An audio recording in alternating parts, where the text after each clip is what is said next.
What's up, people?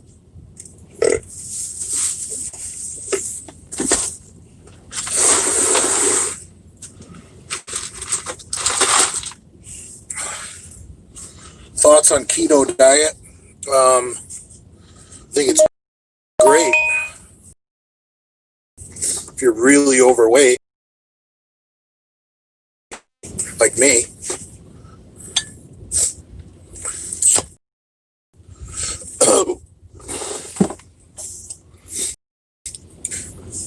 Go blue, that's right. I'm wearing my shirt that Team Humanity sent me.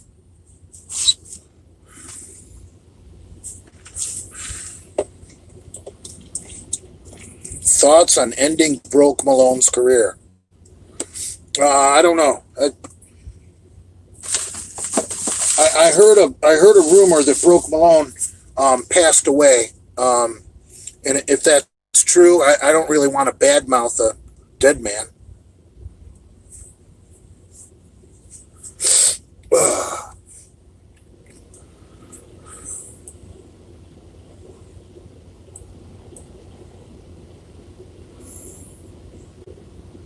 I'd rather talk about the time Adam McCloud challenged Big Rob Fitness to a fight.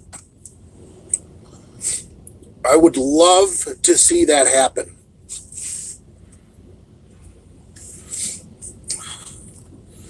Any of you guys still follow Big Rob Fitness?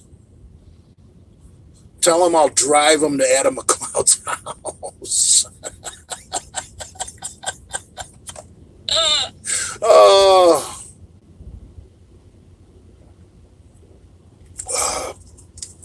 Yeah, Big Rob sent me and Big Lenny two of these Jumpman 23 Michigan shirts.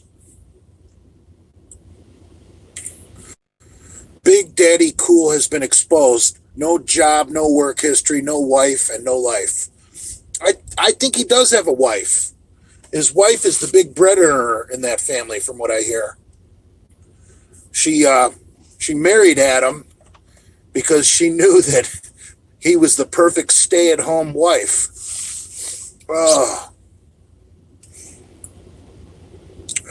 And no, I'm not crying. I just put fucking drops in my eyes.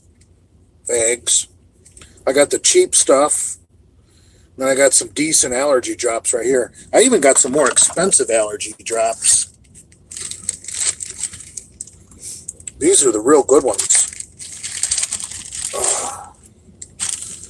Pat-a-day? I don't know if you guys can see that. Pat-a-day. These are real good.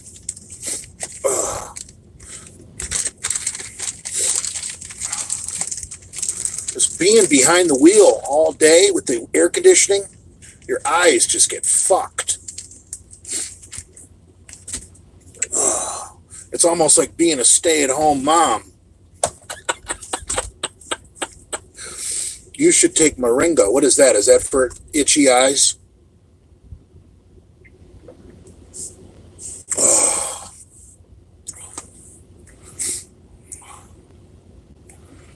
Big Rob would legit fight Adam for charity. Yeah. Let's do it.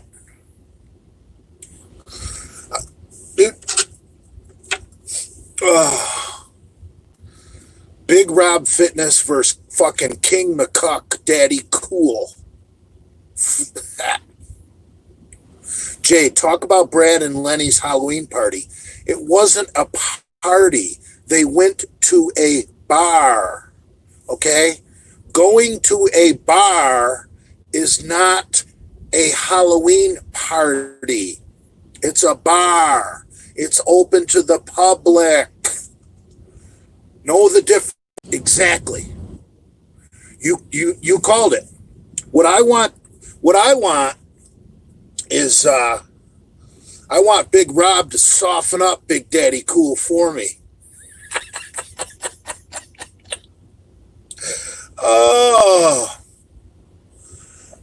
I would love to box Adam McCloud, but Adam has to be shirtless so that if I wind up losing, I'm completely humiliated because I lost to a complete turd. Oh, I'll tell you what. I would much rather fucking box Adam McCloud than Big Rob Fitness, and that's just being honest. Big Rob Fitness would literally kill Adam McCloud.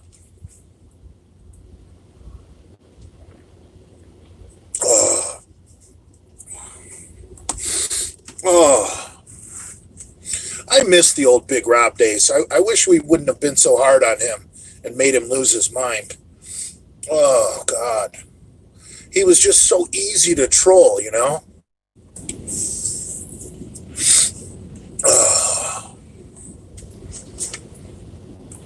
So, yeah, if anybody still talks to Big Rob, tell him that Adam McCloud is back to his shit-talking ways. And Adam McCloud is still trying to convince people that Big Rob Fitness is the one who got Lenny fired from the hospital.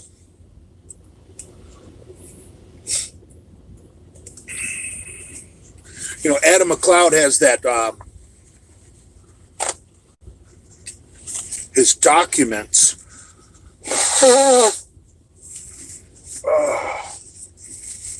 Adam's got those documents that look like fucking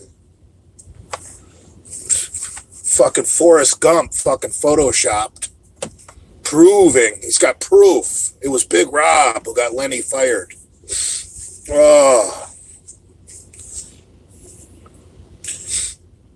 I took a look at Adam's supposed documents. Shit was all Greek to me. I guess you got to be a real whiz kid to be into technology like Adam.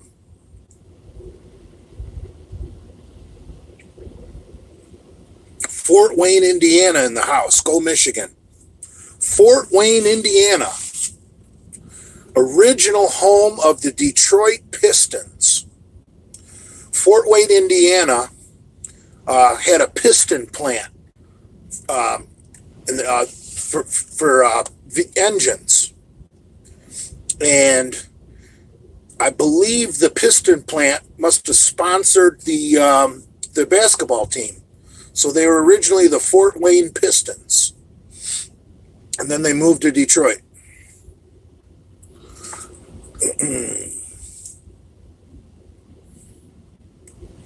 That must have been in the late 50s, early 60s.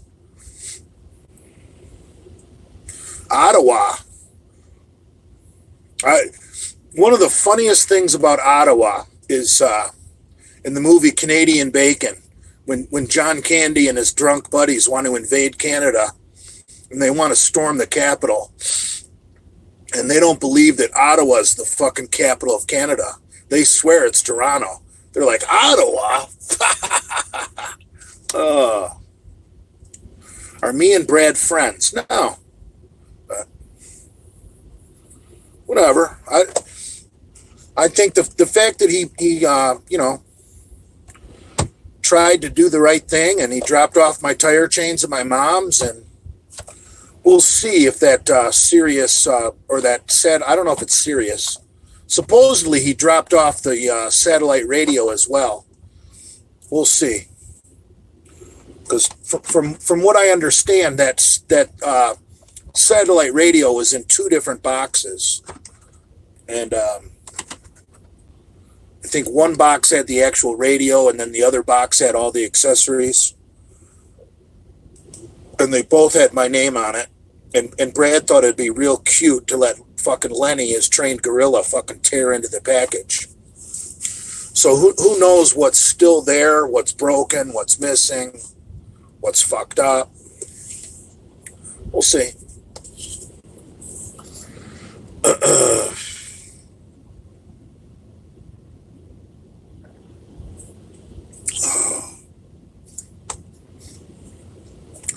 Describe a perfect push-pull leg routine. Well, I'm going to have to steal the legendary Ed Cohn's workout matrix. Those of you guys don't know who Ed Cohn is, he probably, when it comes to powerlifting, is the GOAT. He competed in the 220s. He may have started out in the 181s. He really was at his best, I think, in the 220s. He may have competed a little bit in the 242s. I'm not exactly sure.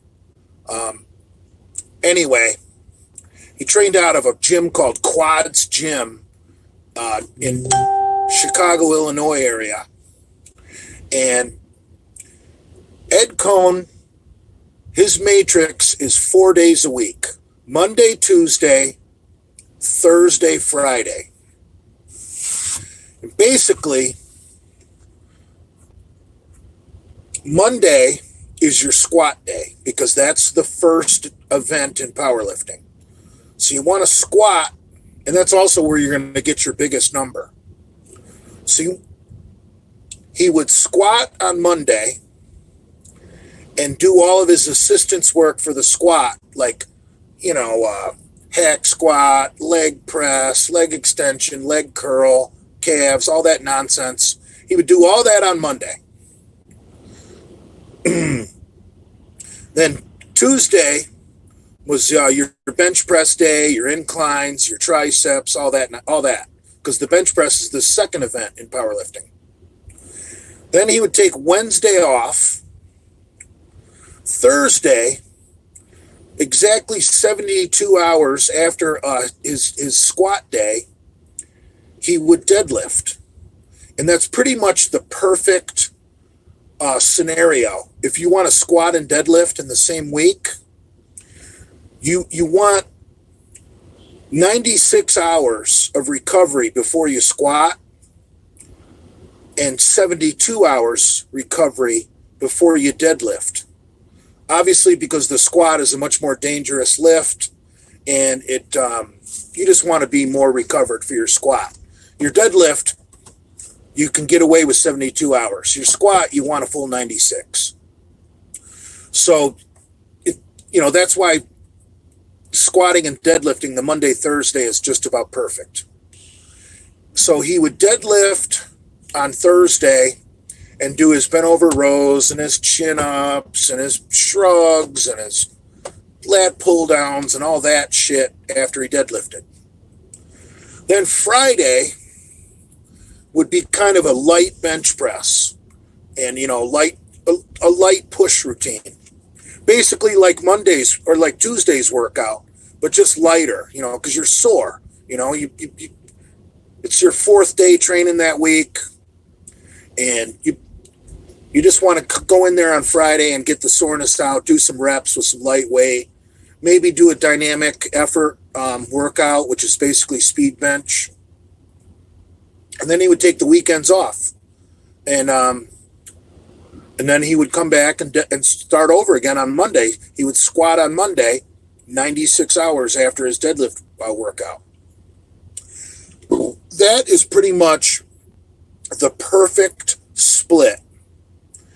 If all you want to do is pack on size and mass and do it on a weekly basis and be bigger every month, like it's perfect for a teenager or a high school athlete or even a college athlete to put on mass. You want to make varsity, I would recommend that 4 day a week matrix, because that's how you're going to put on the most amount of muscle. You training 5-6 days a week like a bodybuilder, you're not going to put on the kind of mass like doing Ed Cohn's 4 day fucking matrix.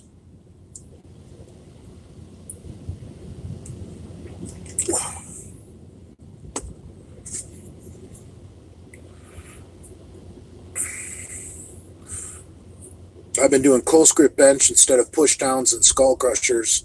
My triceps are sore every workout. Well, see, skull crushers work the part of the tricep that's good for the bench. They work this part. This right here is what you want for a big bench. And skull crushers work that. Whereas tricep push downs with a cable work the outside. That really doesn't do shit for your bench. but you want to keep your triceps somewhat balanced. Like if you notice you're starting to get a little bit of elbow pain, that's because you might be overtraining this a little bit. And if you do some cable push downs and maybe work the outside a little bit and balance the muscle, you'll notice that will help the elbow pain.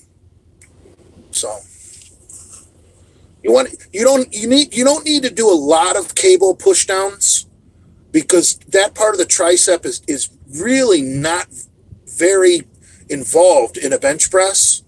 But like I said, if you neglect the outer head of the tricep, you're going to create an unbalance in the back of the arm, and that's going to create eventually elbow pain.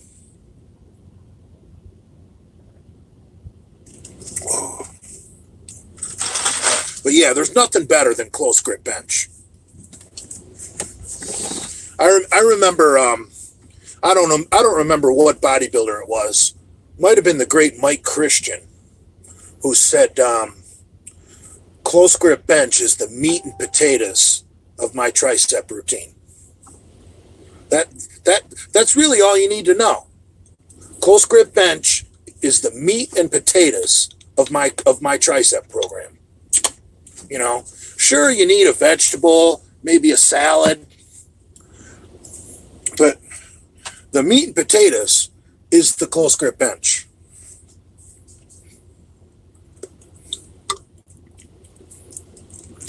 You know, I would call like, you know, maybe your skull crushers would be your broccoli, and your cable push downs would be your dinner salad. But your meat and potatoes are the close grip bench.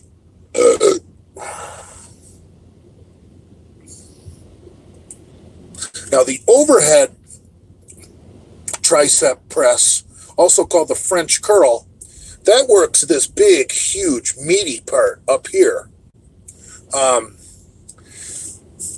That's great for building a big arm. But then again, it's really not that involved in the bench press. I'm telling you, this little head down here, there's 3 heads of the tricep. That's why it's called a tricep. This little head down here on the inside of the elbow, you want to bench a lot, you need to get thick in the elbow. That's where all the power is. That's where all the strength is. Getting thick down there on the inside of the elbow down here. But no, you want big triceps no matter what. And I did a little 3-week program, which I found to be very effective. Is week 1, I did these for the big part of the tricep. Week 2, I did skull crushers. Week 3, I did cable push downs. So I in a 3-week plan, I did 3 different tricep exercises, changing the exercise each week. And I'll tell you what, I put on a lot of mass in those 3 weeks of my tricep. But don't fuck with the order. You want to do this one first. And if you want to do all 3 in the same workout, please stick with the same order. You want to do the overhead tricep curl or the French press first, the skull crusher second, and the cable push down last. It's just the most effective way to do triceps. Don't be like one of these Instagram chicks that tries to invent a new way to do it. Look, the guys that came before us, they already figured it out. Stop thinking that you're going to be smarter than the champions of the 50s, 60s, 70s, 80s, 90s. You're not. There's a certain way to fucking do things, okay?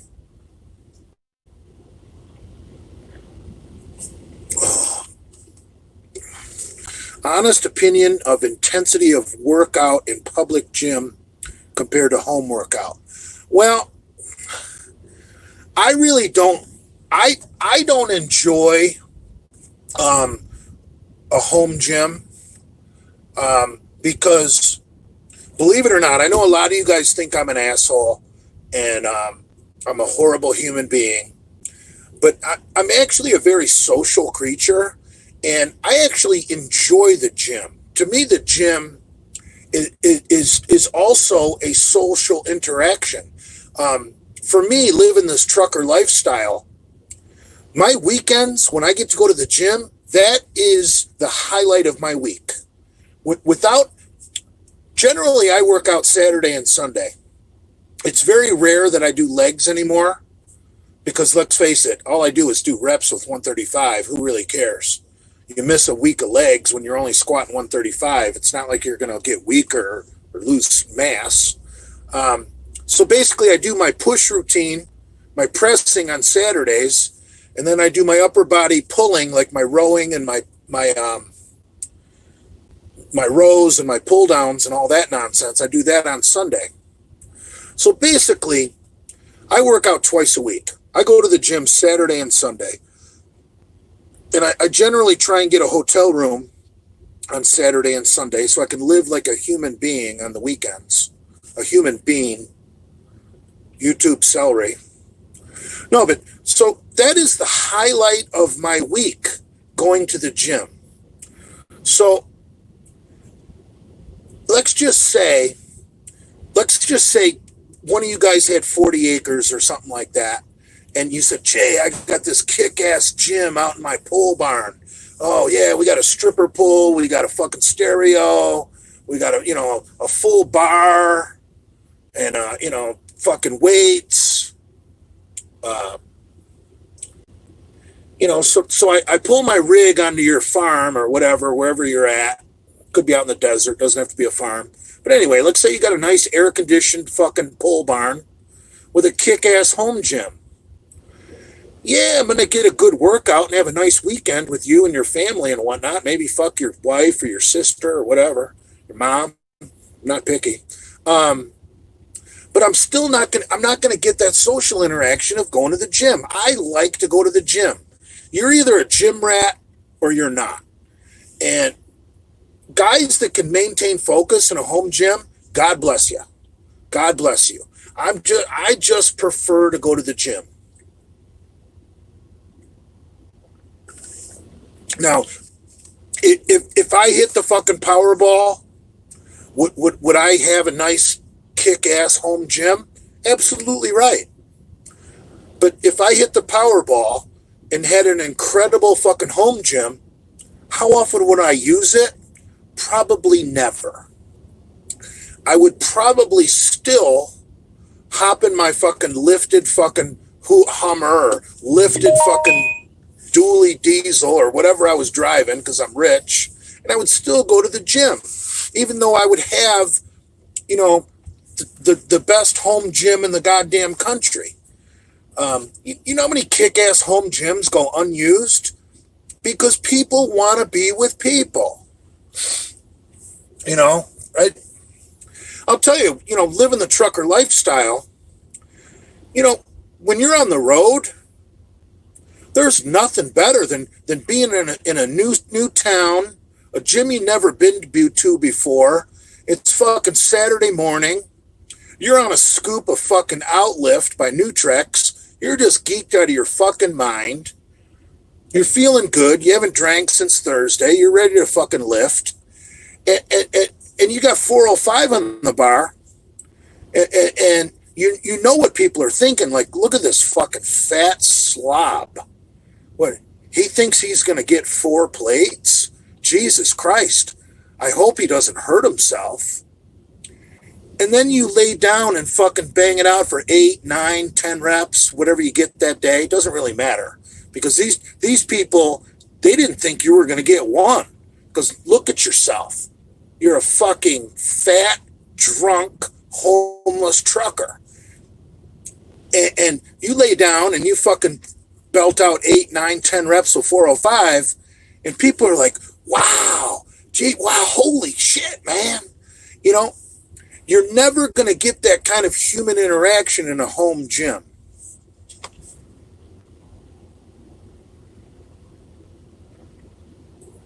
So, you can get good workouts in a home gym, but it's just not the same.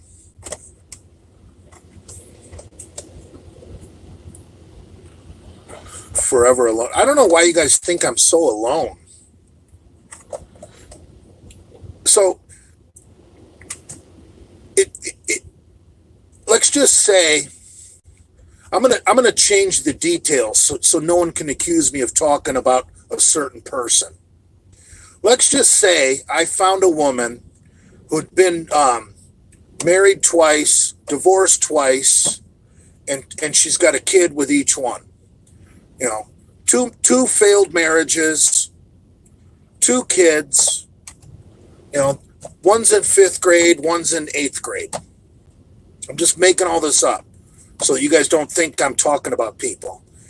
And let's just and I decided to move in with her because I loved her, and I knew I loved her within a month. That would be okay with you guys? That I was such a cuck that, I mean, come on, man. Nothing wrong with being a single guy.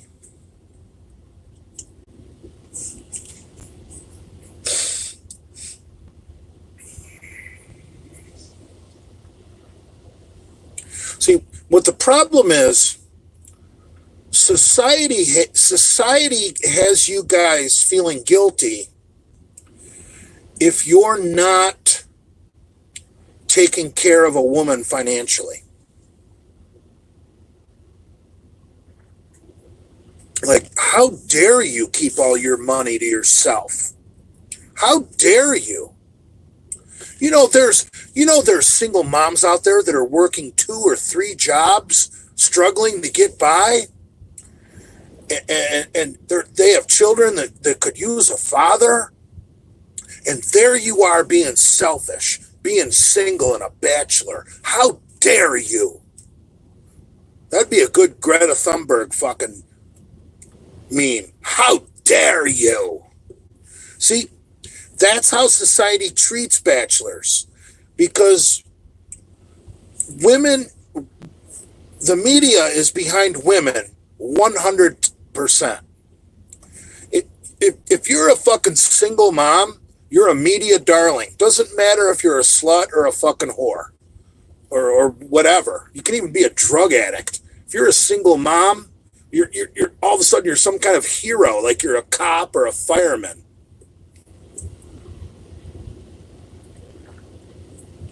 Oh.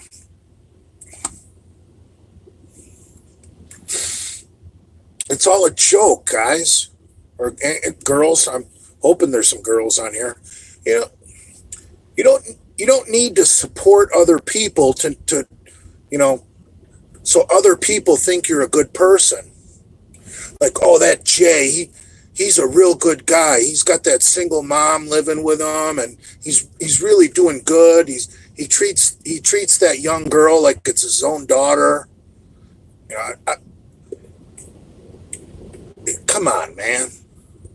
I'm way too selfish to be bringing on another man's problems.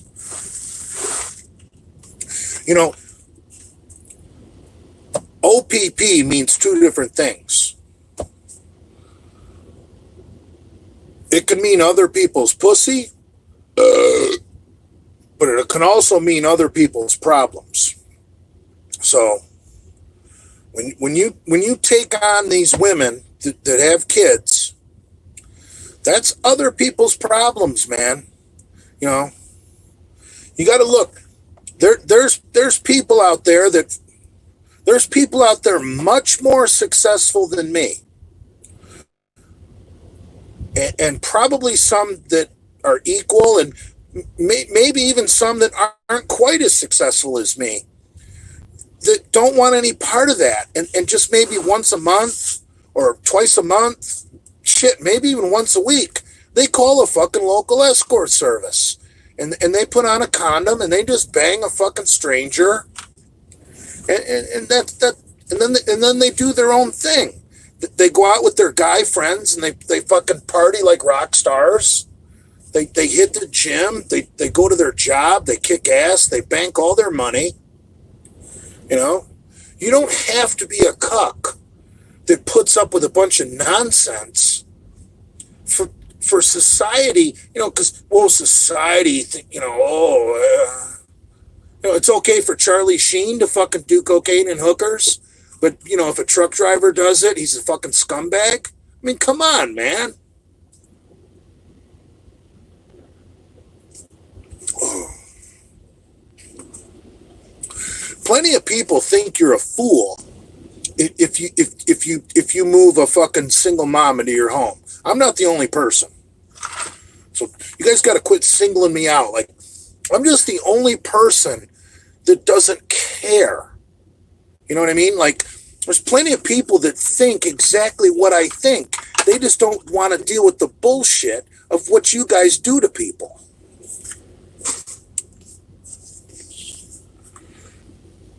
Jay, do you think we are alphas because we were raised by single mothers?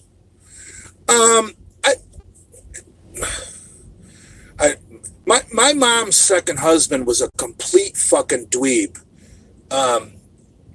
So I wasn't really raised by a single mom. My mom married a fucking twerp. I would call him like a McCuck with long hair.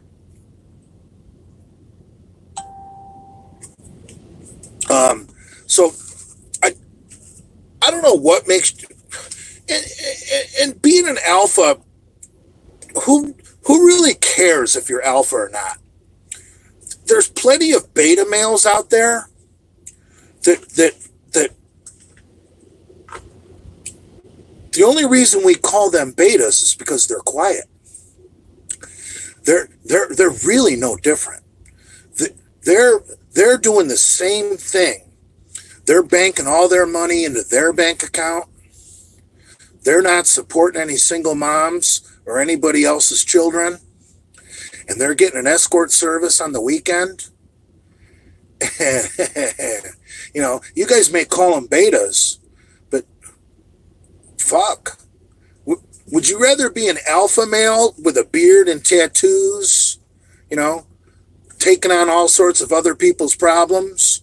Or would you rather, people called you a beta because you're quiet, but really in secret, you're banking all your own money. You got no child support, and you bang fucking escorts on the weekend, and you don't talk about it.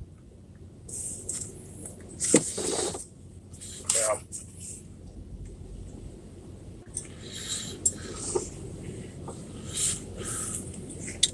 Lenny lost all his muscle.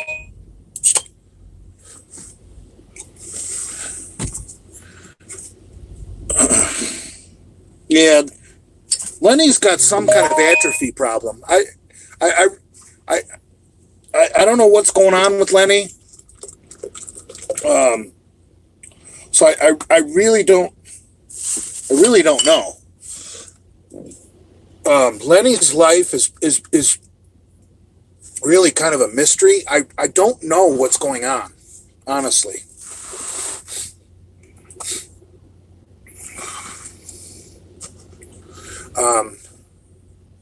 I remember when I met Lenny, 5 years ago? When did I first start appearing in Andrew's videos? 4 or 5 years ago? Lenny was fucking jacked, man. Have you ever been outside the American continent? No. I've been to Ontario, Canada. I've been to Tijuana, Mexico. And I've been to, what was the name of the city in the Bahamas I went? I can't remember. I've been to the Bahamas. But no, I would consider the Bahamas technically still on the American continent.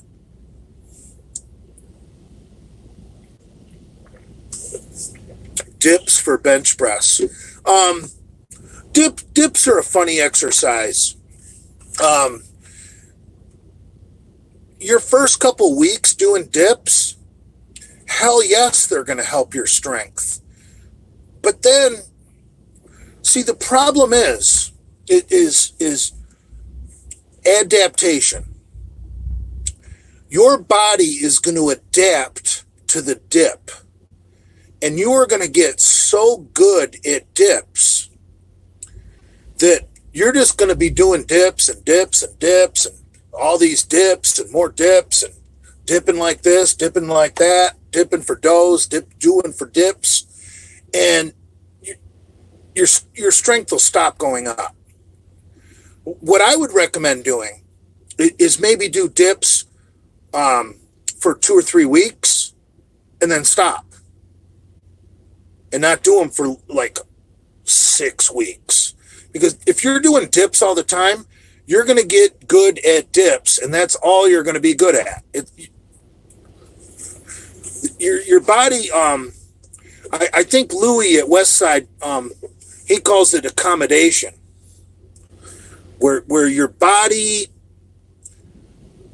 accommodates to that movement and just masters it and gets good at it. And you really don't get any strength gains out of it. But yes, dips will give you a short-term burst on your bench press. But don't expect those gains to last long. Because after you're doing dips for about 3 weeks, you're going to be so good at doing fucking dips. Doing your dips is going to start hurting your bench press workout, if that makes sense.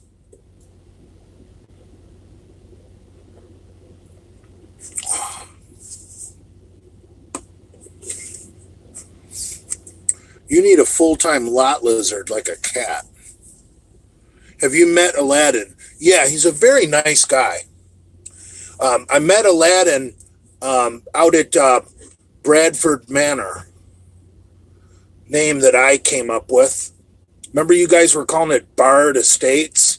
And I did that video saying how stupid that sounds. How about Bradford Manor? Yeah, I met Aladdin out at Bradford Manor that night that he trained there. I think, was that the night Big Swole was there? Couldn't have been the same night. It was definitely the same era because it was when I was off work because of COVID-19, I believe. But yeah, Aladdin had his Bentley up there. That's a sweet ride. I think that Bentley's got a V12. That's a nice car.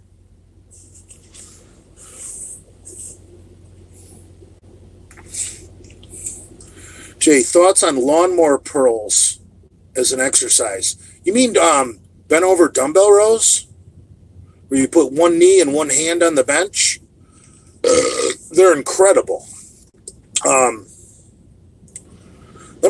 What you're calling lawnmower pulls, and that's a great name for them. You put one knee and one hand on a flat bench so that your spine is stabilized, okay? Your other foot is on the ground. So you're basically in a 3-point stance. I'm going to simulate doing them right-handed so my left knee and my left hand are on the flat bench. My right foot is on the ground. So I'm in like I've got 3 points of contact. So therefore my spine is stabilized. Okay? Get it? You keep your back flat. You're not doing Dorian rows here. Come on, you're no Dorian Yates. You want your flat back to parallel to the fucking flat bench that your hand and your knee are on. And you're doing lawnmower pulls. Neutral grip. Don't do them like this. Neutral grip. You want to involve more of the arm. And it's going to be a ton of rear delt. And I'm going to tell you something about lawnmower pulls. And for those of you guys that can't think out of the box, it's not going to make sense. For those of you guys that can think in 3D or 4D, whatever they call it, it'll make perfect sense. When you add lawnmower pulls to your routine on back day, you are going to see an increase in your flat bench. And I know some of you guys that aren't very bright are going to be like, but Jay, You know, dumbbell rows, that's a back exercise. How's that going to help my bench? Well, let me explain. Because lawnmower pulls build so much rear delt strength, and rear delt is a stabilizer muscle in the bench press. It's not a pressing muscle, but if you don't have strong rear delts, you're never going to fucking bench press a lot. You need that stabilizer to hold the shoulder girdle in place when you're bringing a heavy weight down to your chest. And when you build up your rear delts with lawnmower pulls, you are going to feel so strong at the bottom when you bring that bar down to touch your chest, because you got all that new mass back there. You're just going to feel strong as fuck on bench day once you start doing lawnmower pulls. Great question, bro. I haven't heard them called lawnmower pulls in years.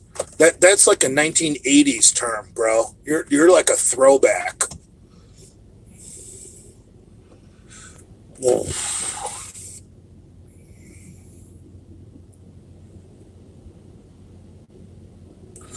Dan Green did pull-ups every workout. Well, sounds stupid to me. Pull-ups will ruin your bench press.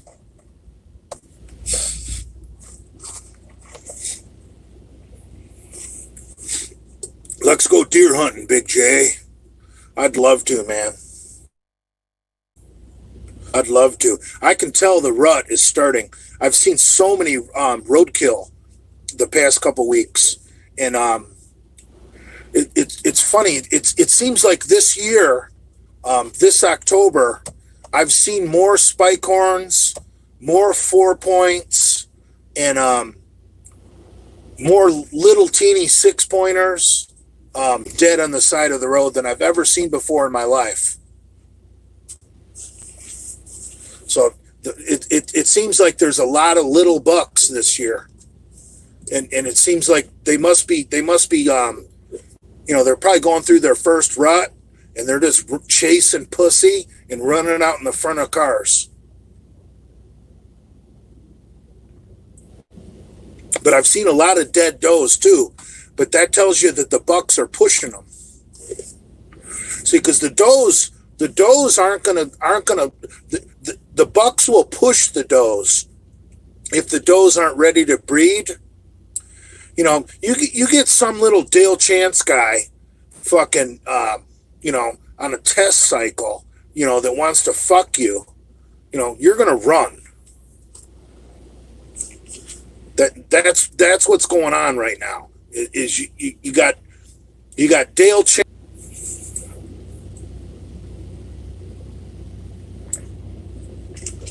Jay Masters, are you in good enough shape for an elk hunt? I have land in Colorado. You're welcome anytime. Am I in shape for an elk hunt? Hell no. Did I do a 30-minute cardio walk today? Yes, I did. Yeah, I did a 30-minute walk today. Did I do 30 minutes on a fucking stair stepper or a treadmill? No. I went and walked the streets. I'm not really sure how long I was out there. But I did go for a nice walk this afternoon. I would probably 30 minutes. I would probably be a real good guess. Real good guess. 30-minute walk. What are the negative side effects of gear for you? I'll tell you what.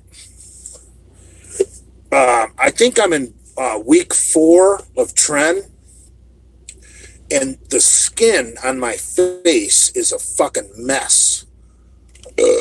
Jesus Christ. I went, I think it was Sunday night. I went in the swimming pool at the hotel. And obviously swimming pools have chlorine in them. I woke up Monday morning and I looked at my face in the fucking mirror and I'm like, what in the fuck happened to my fucking forehead? Jesus fucking Christ. It was like my forehead skin was like dead and calloused. And I haven't been tanning. And then I noticed today when I looked in the mirror that like the trend has the pores in my face so big you could drive a truck through the fucking pores in my face right now. Yeah, trend is nasty, foul stuff, but I love it.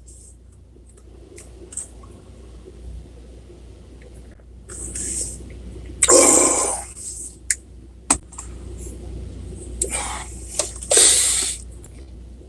And I really don't care about getting a little ED from Tren or Deca because I'm 51 years old. And, I could care less about drilling pussy at my age. It's not like I'm, if I'm on a real good cycle and I got a touch of ED, oh well, at least I'm making gains. Women will fuck your life up unless you got a good one. So if you got a woman giving you grief, you got to let her go, bro. Like, you got to let her go.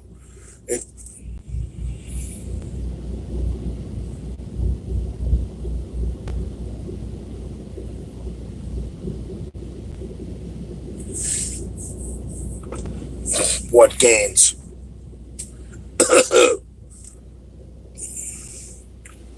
Jay, are you hoping the trend leans you out? I really don't care. The reason I'm running trend is I bought this trend a long time ago.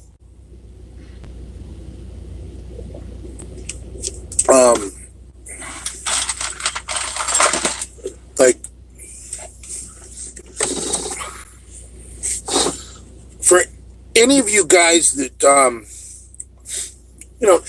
some of you guys might buy one cycle at a time, and then when you're done with a cycle, you don't have any gear until you buy your next cycle. I got what I would call a kitty. Like you might pick up a thing here, a thing there, put it in the kitty. You're not necessarily running it.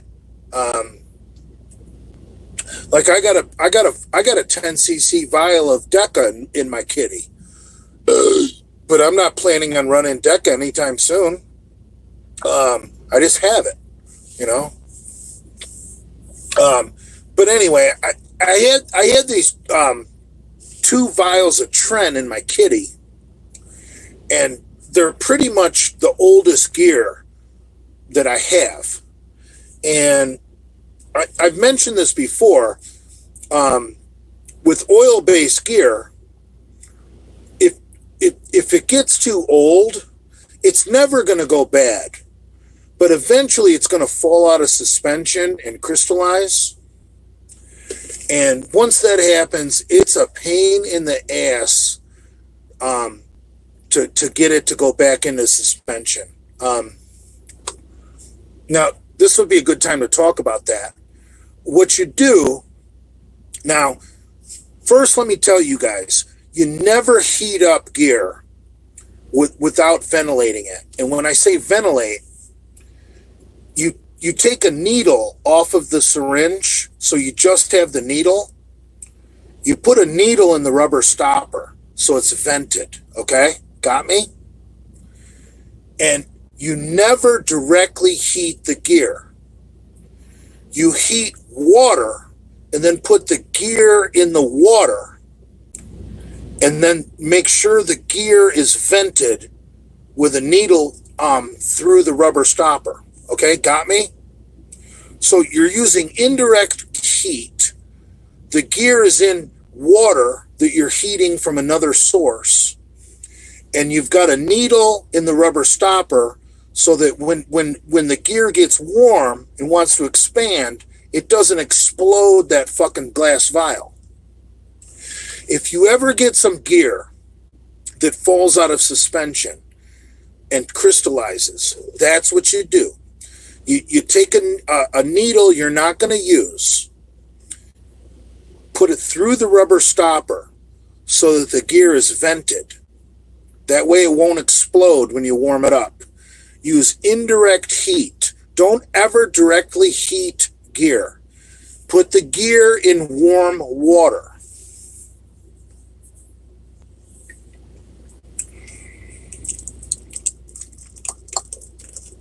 It's a pain in the ass, and it sucks.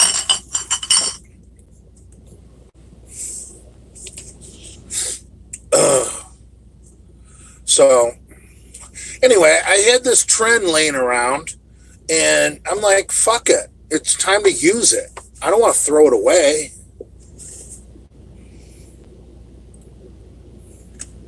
McCuck is fake news. That's because McCuck has been faking a lot of things that have happened to him because he wants to pretend he's important. Why do pull-ups ruin your bench? Because the bottom part of your bench, before you get to your sticking point, is a lot of lats. And if you're overtraining your lats, your bench is going to suck. And I'm not saying don't train your lats, because you need a strong back to bench a lot. That's just bench 101. You need a strong back. But if your number one goal in life is how many chin-ups I can do, your bench is not going to like that. Experiment, bro. Don't take my word for it. If you want to be a chin-up monster, go be a chin-up monster and say, Jay, you're full of shit. I was benching 225 for 10, and I went from 15 to 20 chin-ups, and now I'm doing 225 for 15. And I'm going to say, well, okay, cool. So chin-ups work for a guy your size, which is small. I'm just kidding. But see what I'm saying? Like, look, I'm just telling you what I've experienced. Like, I'm a big fat fuck. Like, I can probably decent chin-ups that you guys would count. I can probably do 3 sets of 3 because I'm 325 pounds if I'm a fucking ounce. So if big fat fucking Jay goes and does 3 sets of 3 on a chin-up bar, I'm just telling you, my next bench press workout might not be anything to fucking brag about. Because you need that lat strength to bench a lot of weight.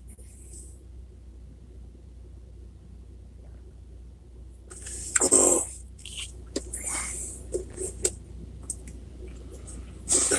Most people in this chat are natty.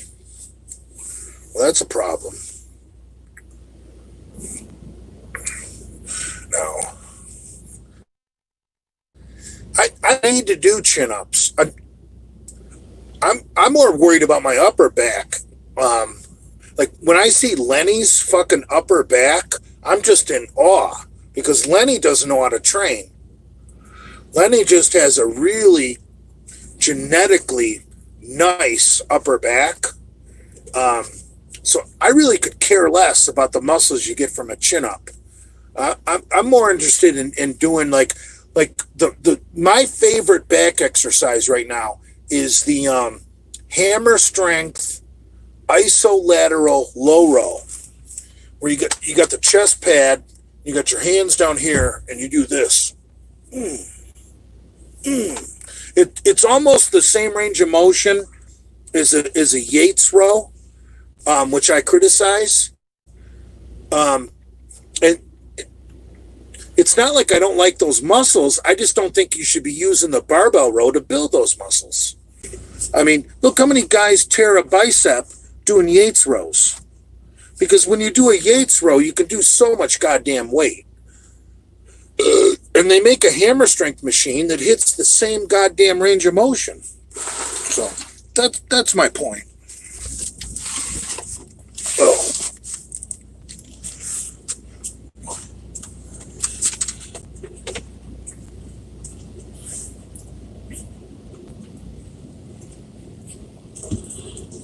Yeah, the hammer strength isolateral low row is the best back machine I've ever seen or heard about.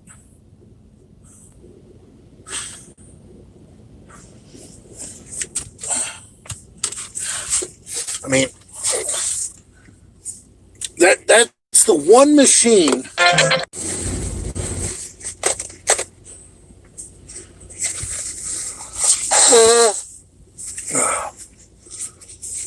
get an upper back pump while you're training lats. That's fucking awesome.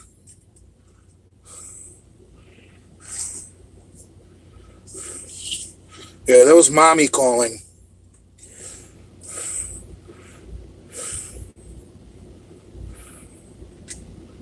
She said, Jay, you don't need to work anymore.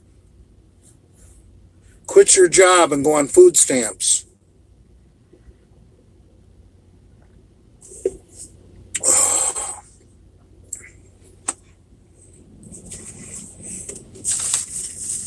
You know, Big Rob's sister is an attorney. You know, Big Rob's sister thinks that she can get me on disability. So.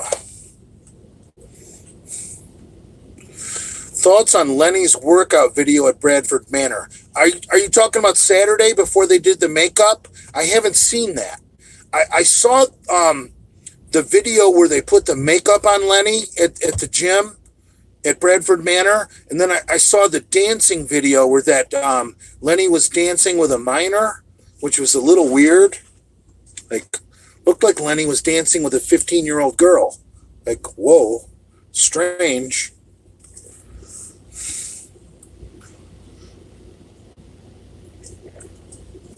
But no, I didn't know that they posted a workout video. Someone sent me a direct message that Lenny and Brad were talking shit about me while they were using my squat rack, which is kind of a low-class move. I mean, come on.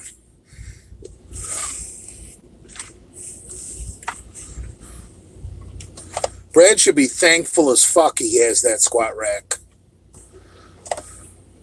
He wants to run his mouth about me while he's using it.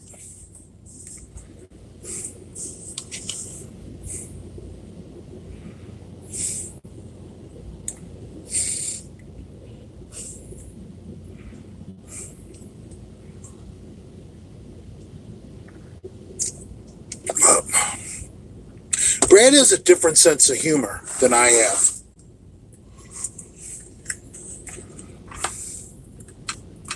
Oh, good. And Lenny has no... Look, I try not to trash Lenny. I might say some things that aren't very flattering about Lenny, but I don't do it to trash Lenny. I like Lenny. I love Lenny, you know, but I try not to say things malicious about Lenny. If I said some bad things about Lenny, yeah, hell yeah. But I don't think I've said anything bad about him recently at all. I mean,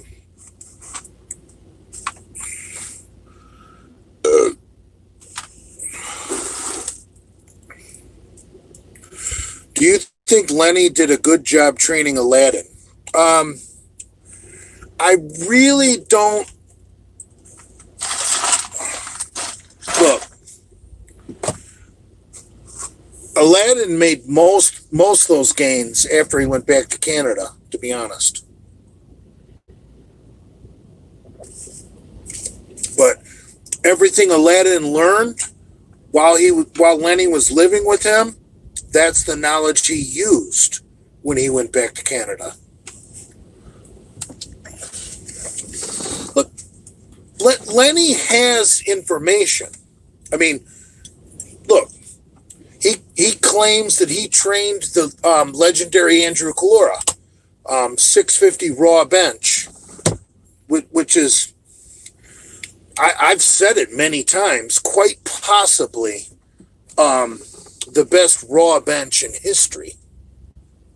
And I stand by that statement, because people who have benched more than 650 raw since Kalura had many more advantages than Kalura had. I mean, Kalura's 650 raw is raw as fuck. I mean, that Kalura's 650 raw is fucking amazing.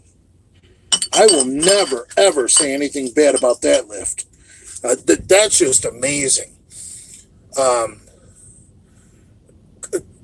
Kalura was a really gifted athlete, and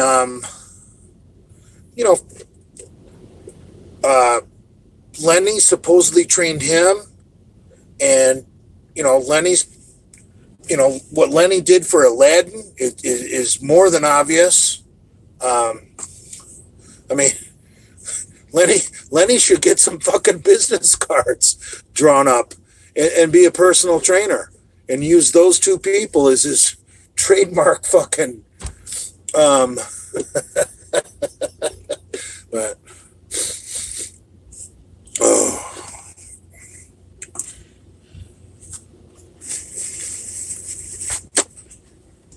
yeah,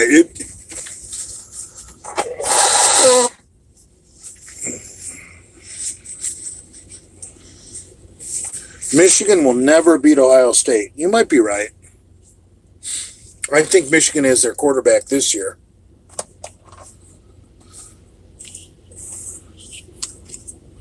Could Synthel Mark bench 650? No.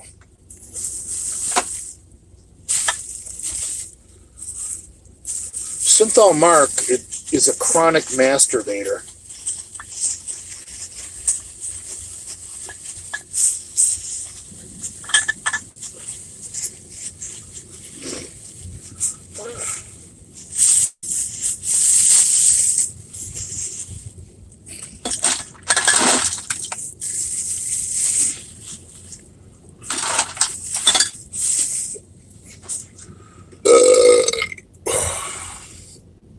Holy shit, we're up to 149 people.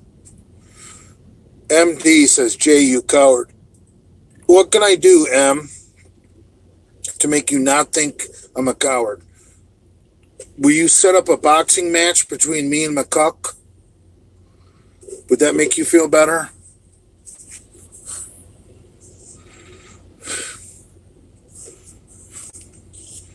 Would you rather I box Brad?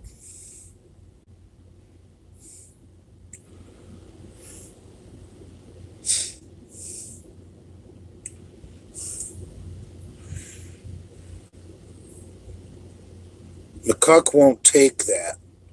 Really? Why? I thought McCuck was a badass. Come on.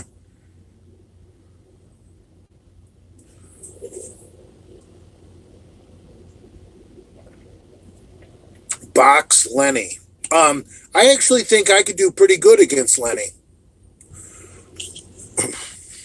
Lenny's got two things on me: height and reach. And I think me and Lenny would be actually a fucking funny, fun celebrity boxing match. We'd have to put some, big gloves on so we don't hurt each other.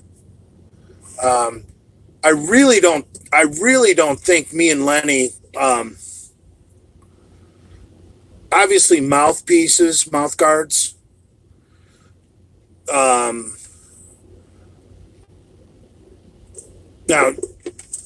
some people might say, well, you're going to need headgear.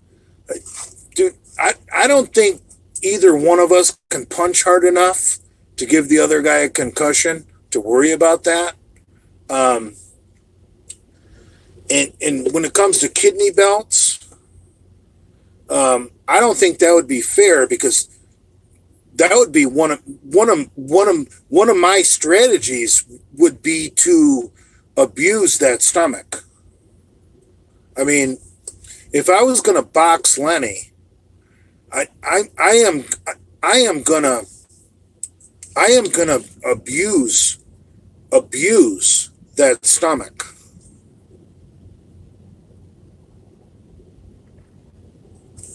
I would look like Dale Chance, up on my tiptoes trying to punch Lenny in the face. Why not just abuse that rat's nest of a stomach he's got? Because that's going to wind up hurting him real bad. And I don't want to hurt Lenny. I love Lenny. But no, Lenny and I think all of us should get in shape and do a little boxing. Not because we hate each other, but the money we could make. Like, fuck. I would have to quit drinking and smoking to box Brad, because he's a little shit. I would have to give up drinking and smoking for 90 days, get in shape to fight Brad. And then obviously I would beat the living dog shit out of him. But that would be good for me. Imagine if I didn't drink or smoke for 90 days, and then we did a Misfits pay-per-view, and I beat the fucking dog shit out of Brad. That would be great.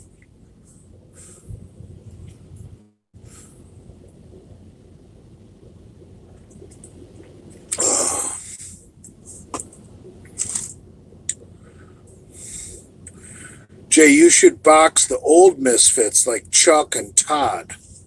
Nah.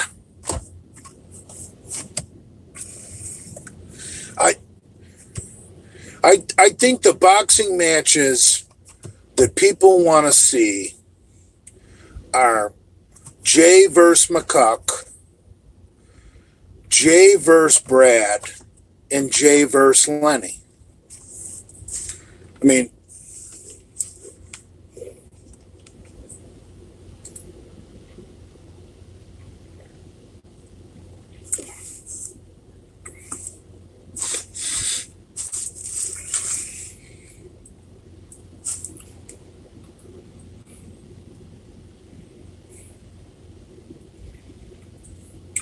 best bench advice you can give.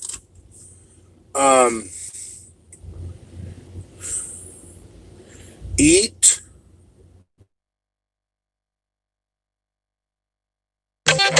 and sleep.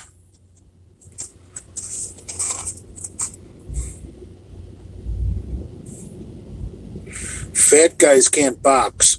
Well, tell that to Butterbean.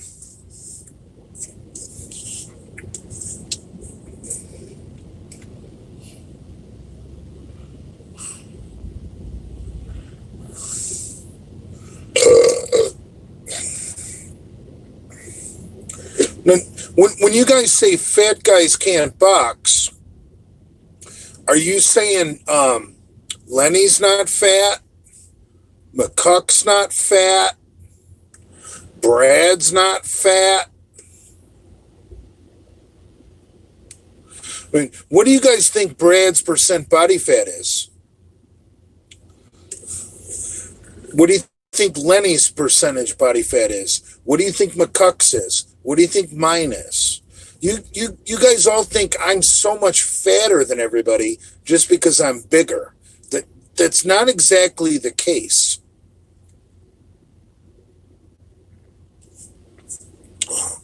I mean, McCuck literally has no muscle. So McCuck could have the highest body fat of the four of us.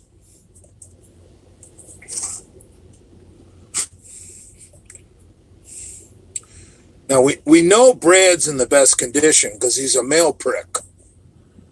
That guy is an alcoholic, and he can fucking drink with single moms at the bar till fucking 2 a.m, go home and fuck, and then go schlep the mail the next day.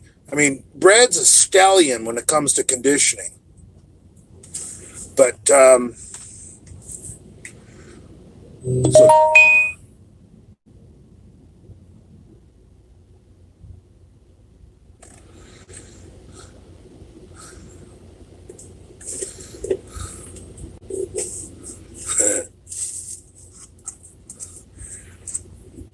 no, Brad is an amazing physical condition. Look, physical condition doesn't mean what you look like. You guys got to stop thinking like bodybuilders. Like, Brad himself will try and criticize me and Lenny. Look at all the gear you guys do, and you guys look like shit. Appearance and performance are two different things. Like, Brad doesn't look good with his shirt off, but I guarantee you Brad's in good shape. Brad looks like shit with his shirt off because he drinks beer. He's got that flabby fucking skin with all those Nazi tattoos and all that. Yeah, you know what I'm saying. You know, Brad looks like shit. But if you don't think Brad's in shape, Brad can fucking drink till 2 a.m, fuck till 4 a.m, and then get up at 7 and go schlep the fucking mail. I mean, if that's your goal in life, I mean, Brad's kind of a stud. I mean, I respect the guy. He's a misfit. But, you know, he's a 200-pound misfit. He needs to watch his fucking mouth.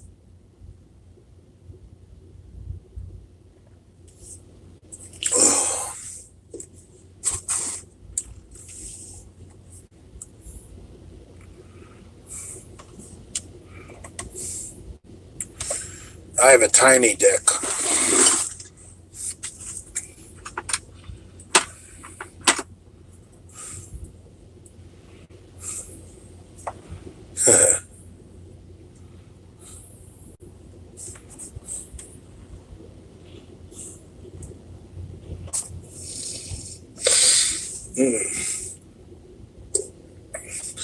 I don't get into all the Nazi shit like I did when I was young. Shit. When I was a teenager, I was a definite Nazi. But dude, when you're dumb and young, you know, Nazism seems cool, man. But like, I've met so many, you know, Jewish people in my adult life that I think Nazism is fucking stupid.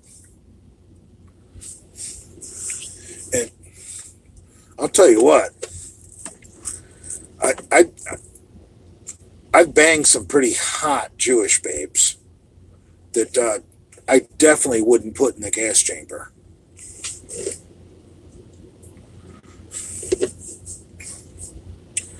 Like, you know, I gotta use, back in slave days in America. You guys know how I don't want to use bad words because I don't want this to get deleted. But they had, because YouTube is so fucking stupid. But you know how you had slave hands, and then you had the house N-word. Well, the Nazis had the same thing. They had Jews that you know, went to the death camps, but you don't think they had some house Jews they kept around for sexual favors? Because, dude, there's some Jewish women that are fucking extremely beautiful.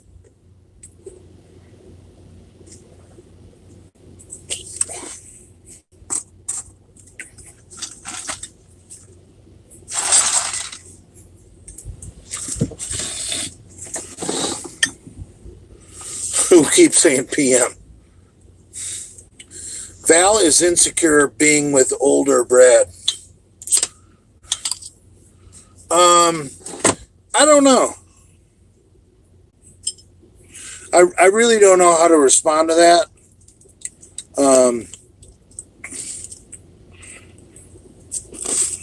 I don't know.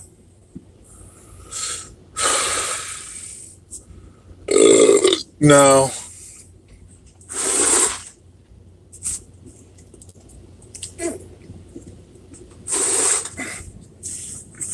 Do you think the Nazis would experiment on Dale? No, because of his height. He's inferior. They would just exterminate him.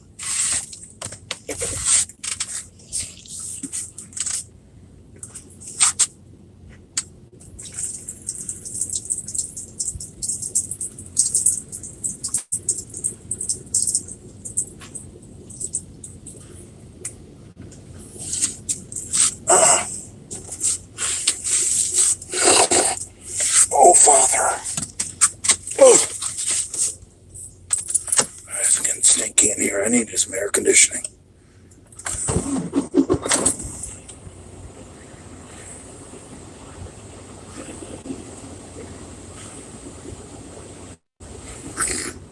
I pissed on my hand.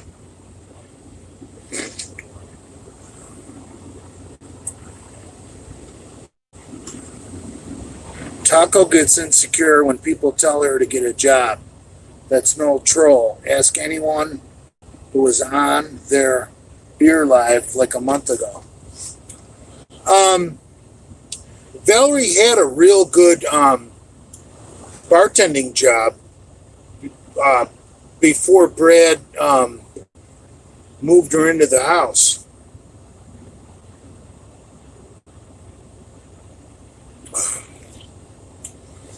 See, when Brad met Valerie, Valerie had an apartment with another single mom whom I've never met. I don't know anything about her. But anyway, Valerie was fucking slinging fucking drinks at some bar in Deerfield, and I think banking fucking real good money.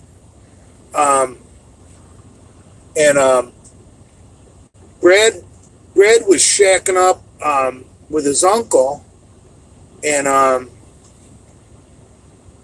when they met, and you know,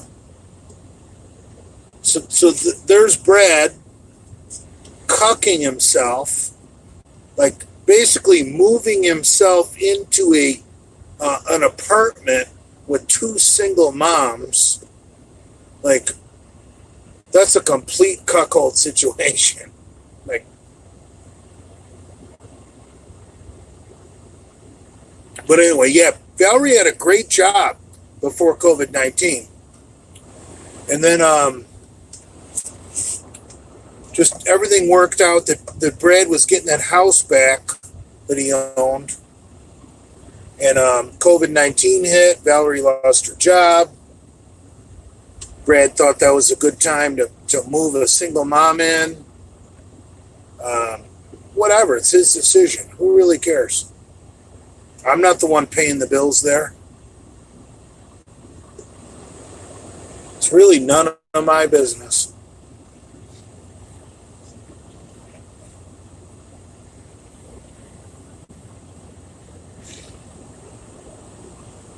I got tricked. Dude, I want to see Adam McCloud fight fucking Big Rob Fitness. I will drive Big Rob Fitness over to fucking Adam McCloud's house.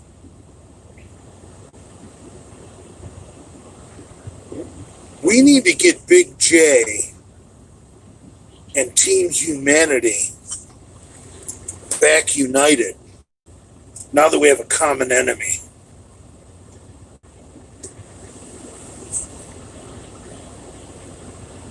You guys, Big Rob will remember that he sent me this shirt. I wore this shirt for a reason, because Big Rob Fitness sent me this shirt. So,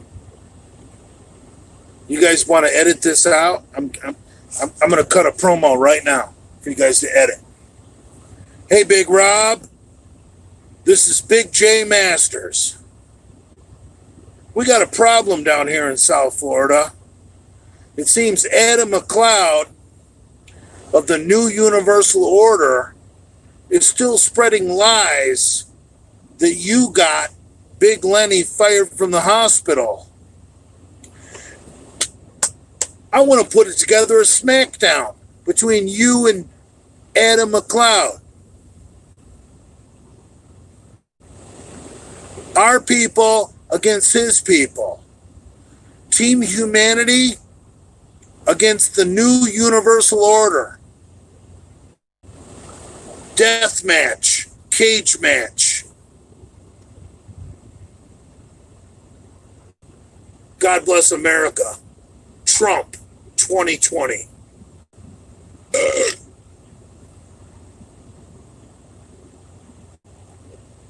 How was that for a wrestling promo? Yeah, we gotta get Big Rob back in things. McCloud needs to be taught a lesson that he is just a genetically inferior person that needs to just shrivel up and go away.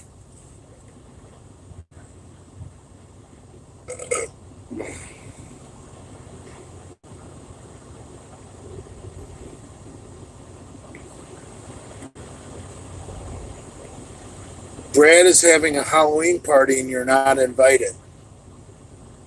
Come on, man.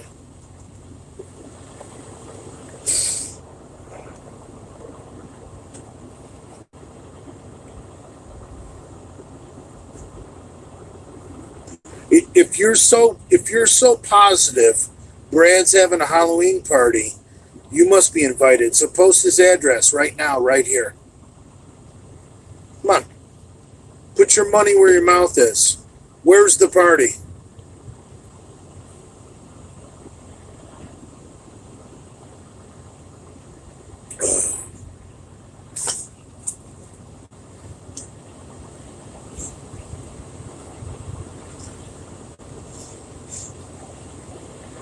I really don't need you guys. You guys that want to dick ride Brad on my page. I mean, come on, man.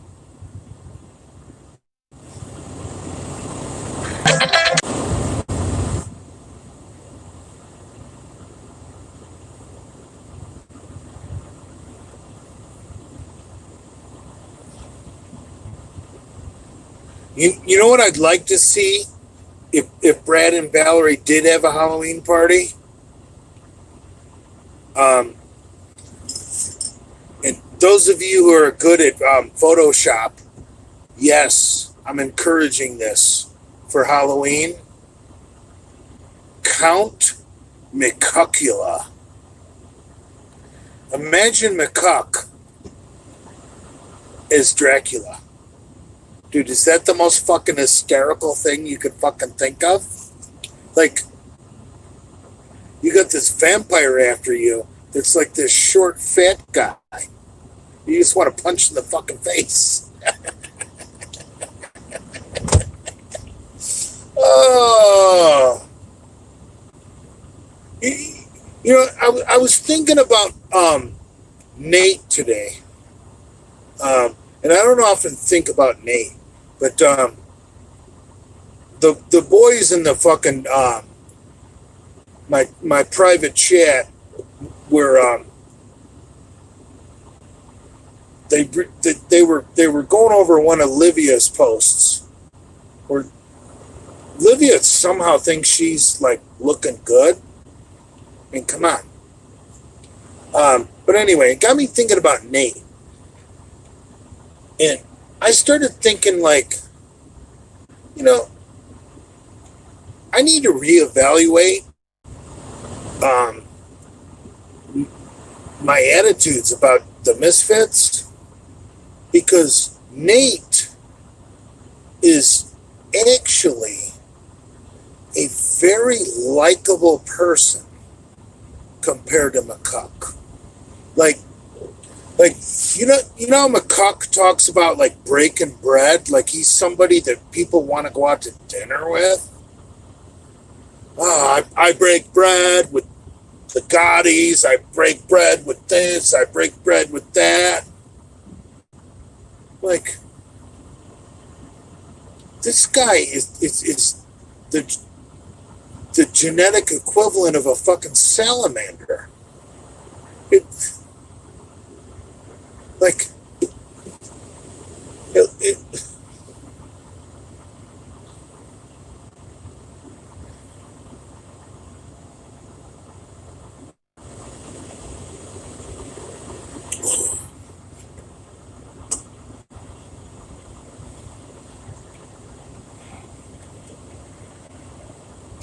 I just think that we need a little bit of a reset in the Misfit Maniac world. Like, is Nate really that bad of a guy? I mean, compared to McCuck? I mean,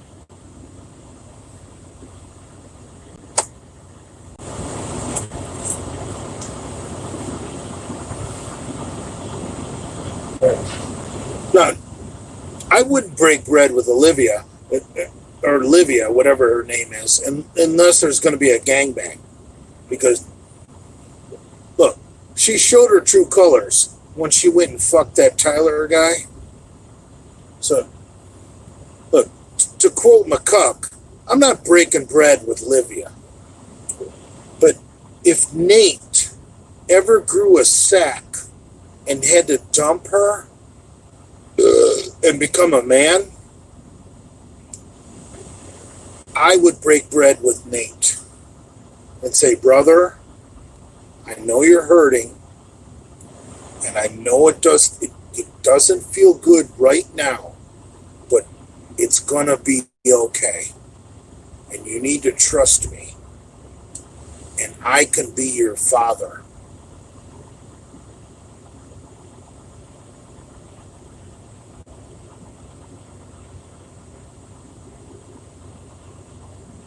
No, it didn't freeze. That was me.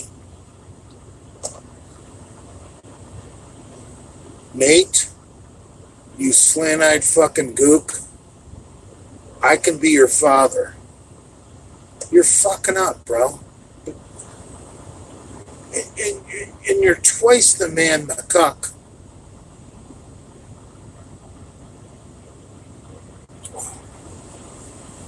Nate, why are you settling for one piece of ass? You're like the Tiger Woods, Keanu Reeves, crossbreed fucking gook of the fucking Genovaverse. You could be slaying all sorts of pussy, and you're with a whore who has completely humiliated you. Come on, man. The fuck?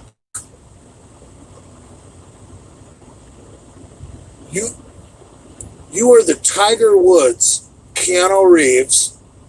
Who else is half slope? I'm trying to think. All you cocksuckers that are half Asian are somewhat good looking. Even the ones that are mixed with fucking porch monkey. So, what's wrong with you, man? You're gonna settle for a fucking whore who fucks a guy, and then your best comeback is there was no cheating. Well, goddamn right there wasn't cheating, brother. She wasn't thinking about you while that dick was inside her. She doesn't know. She doesn't think she was cheating. She wasn't thinking about you inside her, you fucking moron. So you come on the podcast and you think you're like, oh, there was no cheating. Right. Because she wasn't thinking about you while that dick was inside her, you dumb fucking slope. Fuck. What's wrong with you? Stupid fuck.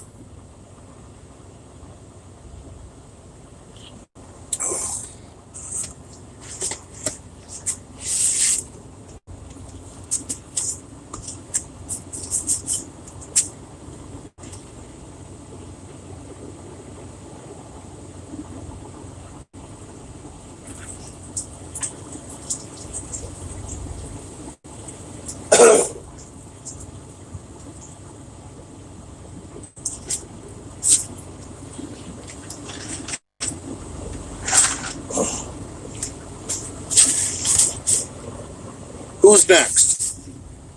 What do we want to talk about?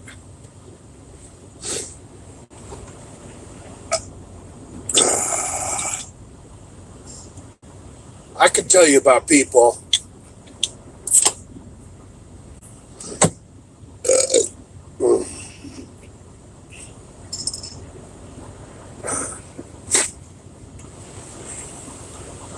You want to know?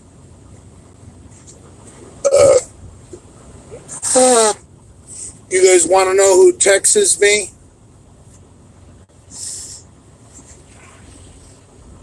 Who's still on Big J's side? Who's left the Genovaverse? I shouldn't say this, but I'm going to do it.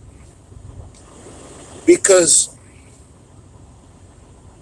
of all these cuckolds that my detractors are siding with. Look,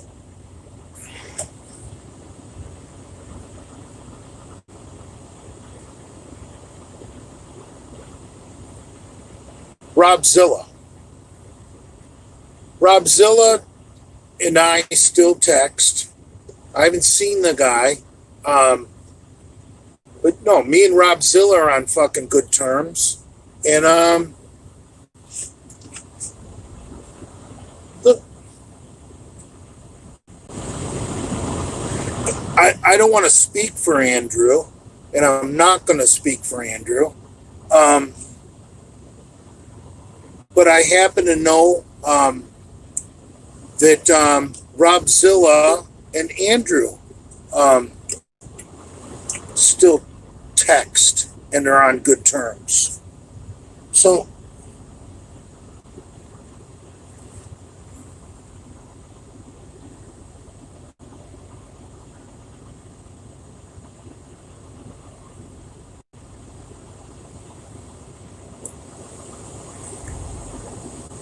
you got to look at like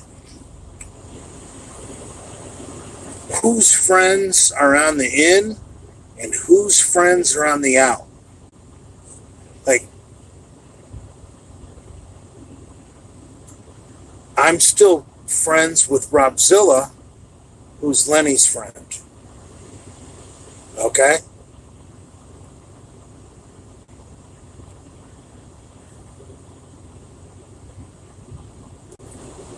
I really don't like Pomps, who's Brad's friend.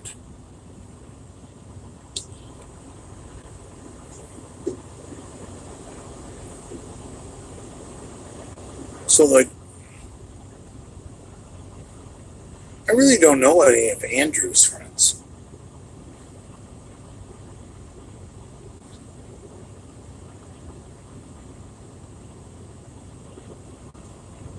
I think Andrew's a shapeshifter. And I think when I'm sleeping, Andrew turns into a cat that goes and sleeps on someone else's sill.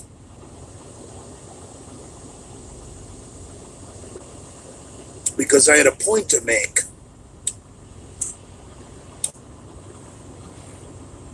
But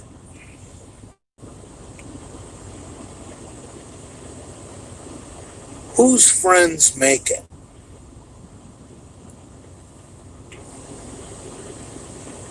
Lenny tried to bring in Robzilla.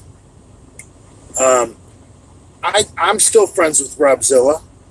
Andrew is still okay with Robzilla. I mean, we're not best buds, but we're okay. I mean, we're totally okay with Robzilla. I would break bread with Robzilla. You know,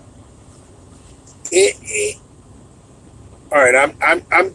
I am treading on dangerous territory. So I'm going to shut up about this. Okay, no, I'm not. I think that if, and I'm using the break bread term because it's so McCuck.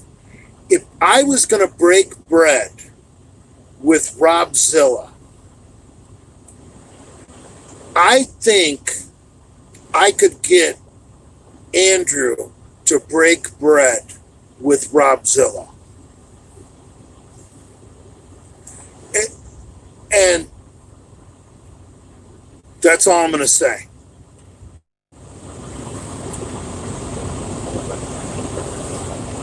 Because, hey, I'm a peaceful person.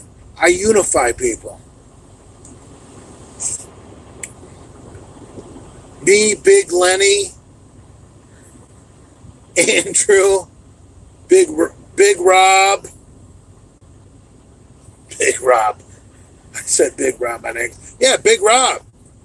I'll break bread with Big Rob. Come on, McCuck. You want to break bread with Big Rob?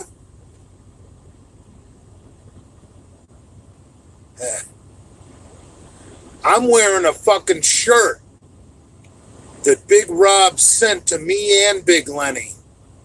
You guys need to ask Big Lenny to wear his. We want to break bread with Big Rob. Now, see, McCuck will probably bribe Lenny to break bread with him because that's how McCuck operates. McCuck will probably bribe Lenny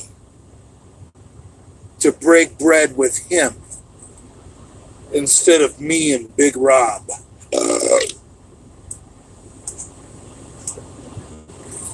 Whatever.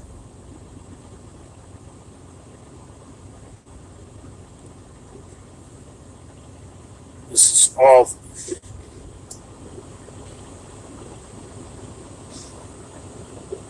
I got Mike Pancake. I got the conservative Cuban.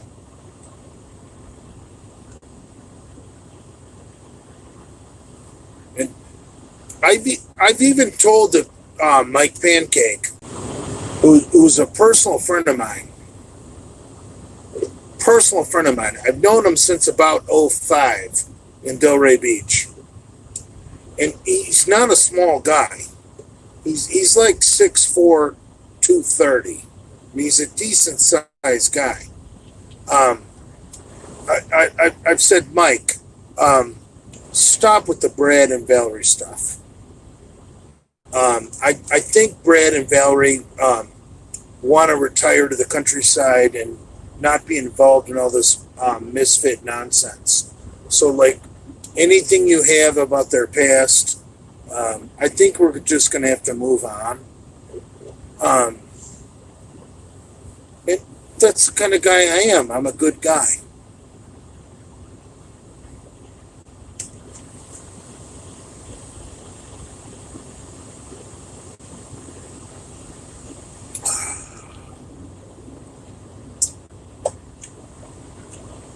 Yeah. So what were we talking about?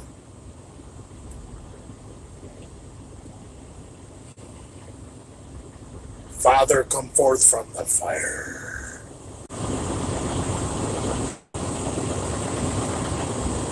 I need smokes really bad.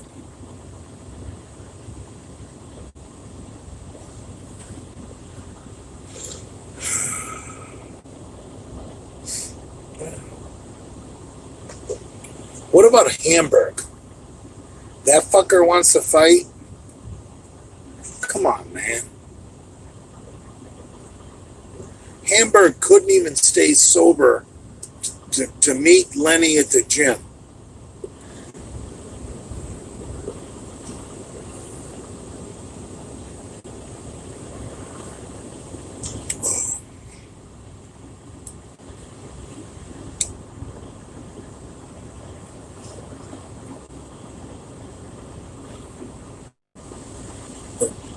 I don't want to say the Misfits are dead. In fact, I'll never say that. But as long as Brad is going to hold this grudge, and Brad is going in alliance with Transform X and ZC only, that's not going to help things. I mean, this ZC only guy, this Transform X guy, he's like a fucking, like an Indonesian kid or something. A little brown person that sits by the computer with a thesaurus and a dictionary. So, and he thinks out every word he types so that everybody, he wants everybody to think he's highly educated. Dude, come on, man. We're not falling for it because you're bullshit. You write paragraphs like a lawyer that gets $400 an hour, but you're obsessed with an overweight alcoholic fucking truck driver, so it doesn't add up. So go fuck yourself, Transform X. You're stupid. You're a fucking moron. I fucking own your brain, man.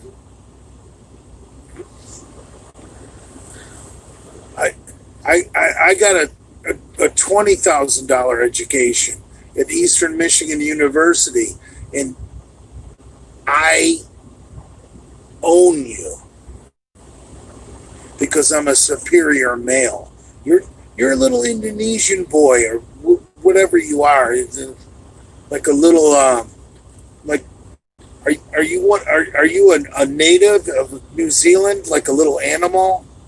Like something that should be killed? Or you're obviously brown. You speak with an English accent, but I think you're brown, which is disgusting. You should kill yourself.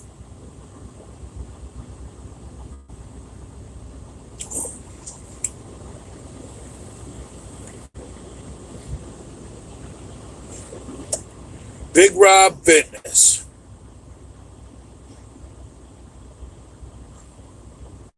What's up, Big Rob? Big Brad wants to fight you, Big Rob. Adam McCloud wants to fight you, Big Rob. Shit. Hey, Big Rob Fitness, I'm sorry I trolled you. You're a ton bigger than Brad and Adam McCloud. You could kick both their asses. Now that they're both trying to punk me out, dude, I'm totally on your side. I would love to see you beat the fuck out of fucking Brad or Adam McCloud, and I'll help. Shit. Oh, but you don't want to go to Brad's house. Brad's got 2 pit bulls now. Dude, really? 2 pit bulls? Dude, that's a warning sign right there that Brad is trash. That he has 2 pit bulls He's covered in tattoos. He doesn't feel like a man unless he has that beard. And he's so insecure about his own childhood that he's on his third chance to have a family. You know, he's paying child support to the two previous. Now he's bringing one in that has one of her own. Brad's a mess.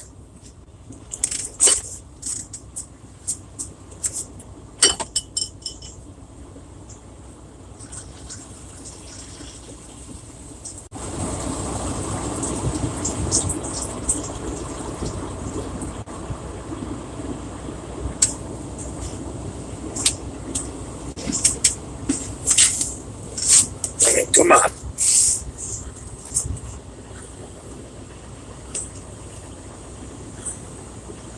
I'd like to know,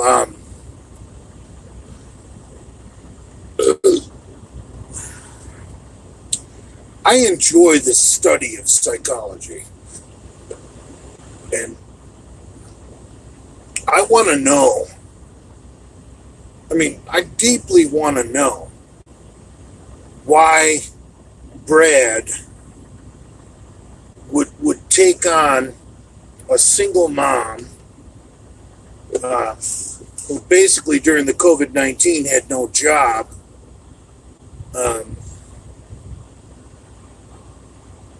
Obviously, getting some good pussy's a good deal, but you can always get an escort. But something happened to Brad where he doesn't feel right unless he's taking care of an inferior woman. I'm just wondering what happened. Maybe Brad's dad moved out for a little while and the family struggled. Brad had to, Brad didn't have a lunch. Was living more like a PM. For someone who's been burned twice by women for child support, to bring in a single mom into your house, Brad is either a saint, which I doubt, or a fucking mark, which is much more likely the case. So what made Brad a mark?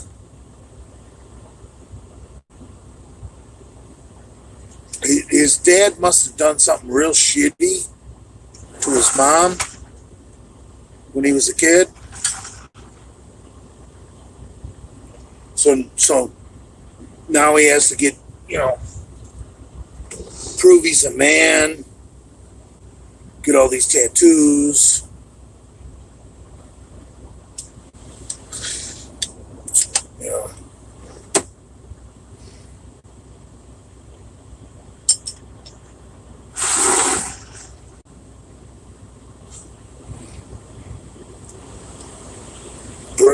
Brad's fucking nuts. Maybe you don't want to fight Brad.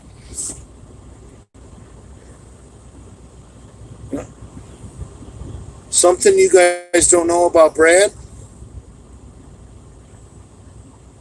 Brad pays over $600 a month on his third kid. Not his first, not his second, but his third kid. On his third kid alone, Brad pays over $600 a month. Brad's nuts, man. Brad's nuts. You might not want to fight a guy like that. That's that stupid and that crazy. That's paying over $600 a month to a woman. Yeah.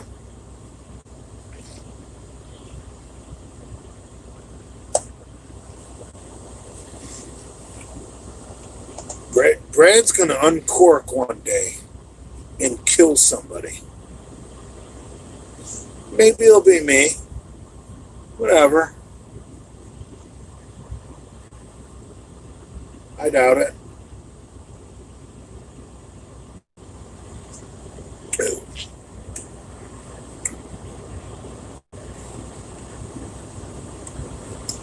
Who the fuck would bring in a single mom when you're already paying? And I don't even know the facts on Brad's first two kids. I believe his oldest son is at college, so he's not paying on that guy anymore. But his second kid, he's still paying on her. But Brad's third kid, he's paying over $600 alone. And he just decides, oh, Valerie, I love you so much. I want to kiss your feet. Let me paint your toenails. Let's do an OnlyFans page. Really? Let me paint your toenails? Let me do an OnlyFans page?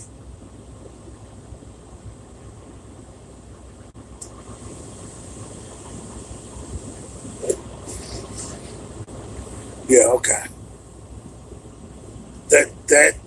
That's your leader. That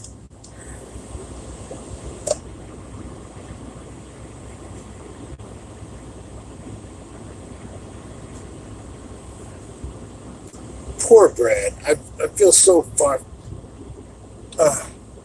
And McCuck too. These guys are not misfits. And Nate, like, Tyler goes and bangs his woman every which way but sideways for a fucking week. These guys are not misfits. Come on, man.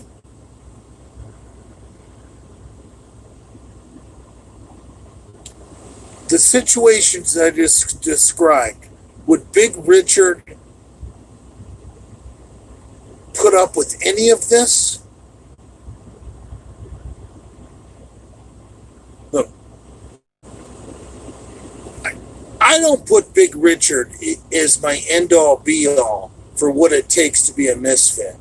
But you know what? He's a pretty goddamn good litmus test, what it takes to be a misfit.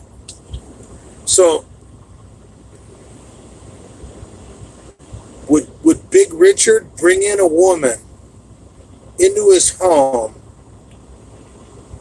who has a kid after he's already been burned twice for child support? Hell no. Big Richard's a stud.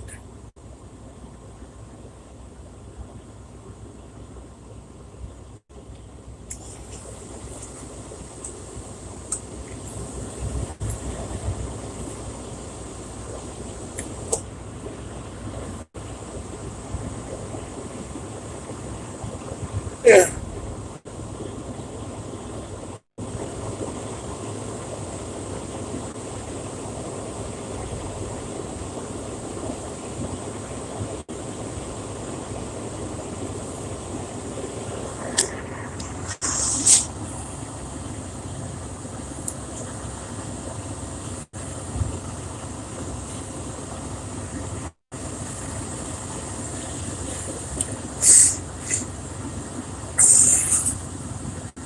Come on, man.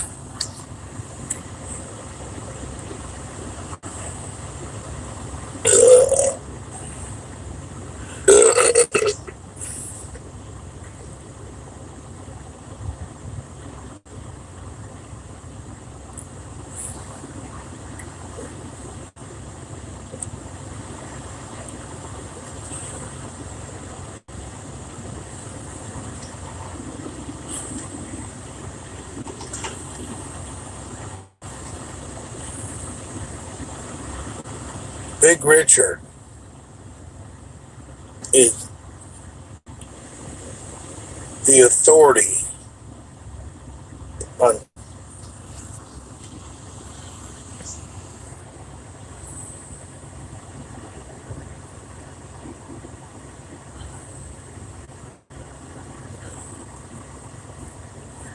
you don't bring in a new chick and pay.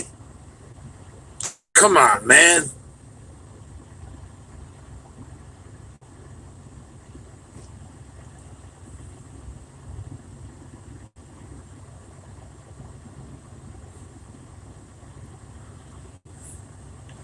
Brad is a fucking clown.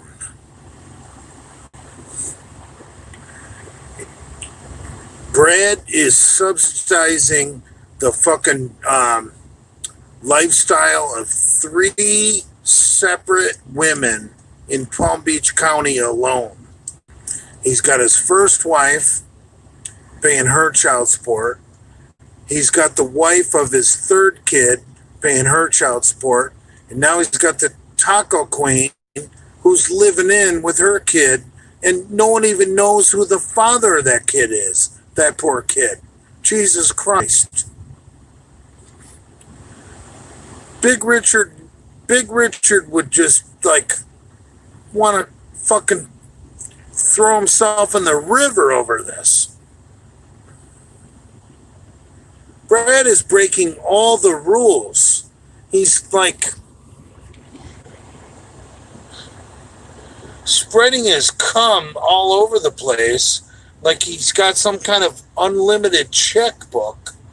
And then taking on everybody else's problems, which is retarded.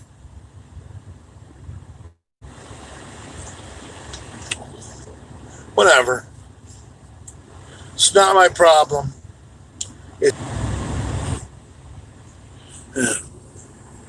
Bradley.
Father.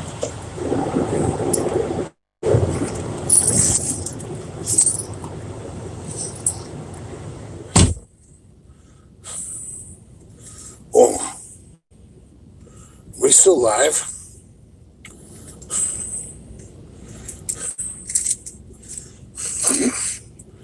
Daddy, I got smoked.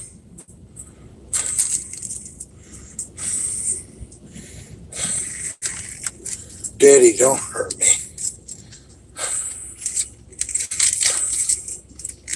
Daddy, not the cord on my testicles.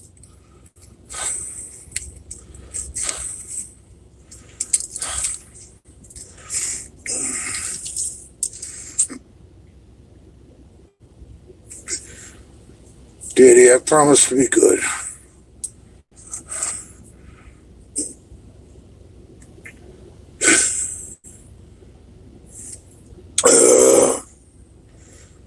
136 people watching this nonsense. What's wrong with you people?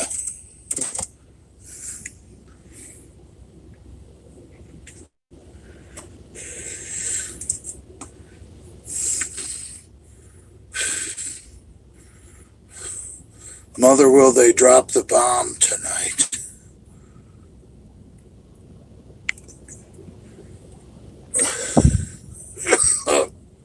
How does it feel, Jay?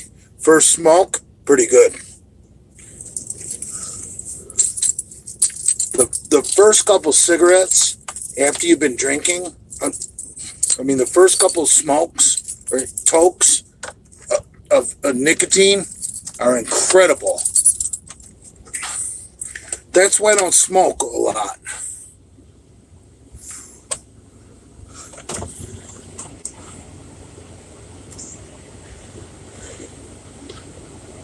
If you can wait until you're drunk to smoke, it's great.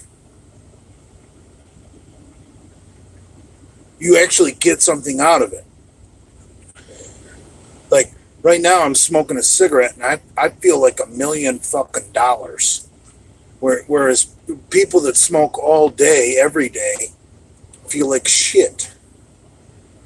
I smoke when I'm drunk, which I think is a good plan.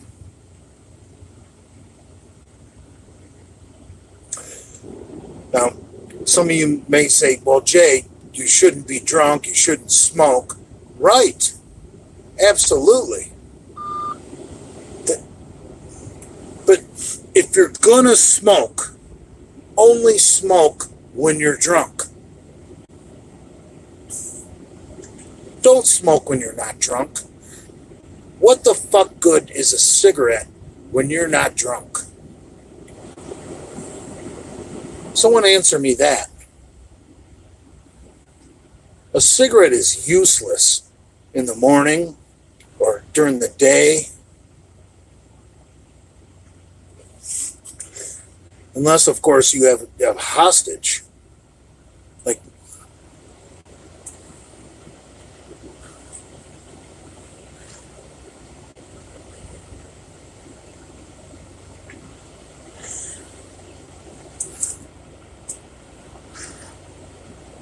man, I got Pink Floyd going through my mind.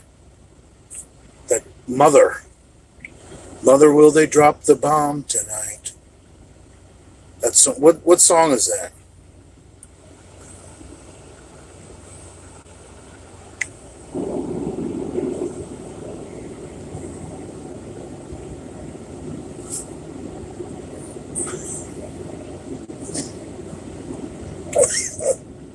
I think it's called Mother by Pink Floyd, isn't it? You guys love to talk about my mom. Some of you good trolls that are friendly trolls, I'd love you guys to meet my mom.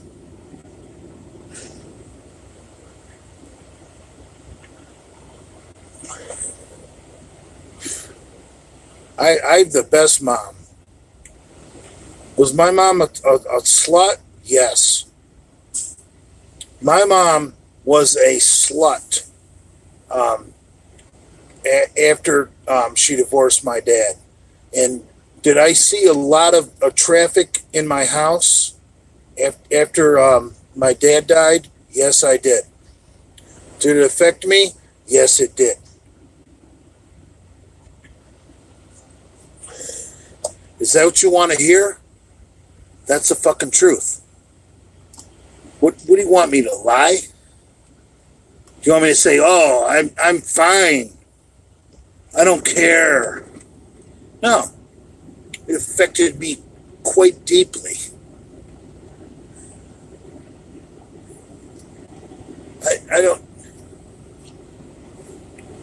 I personally think fucking single moms are the scourge of the fucking earth, to be honest.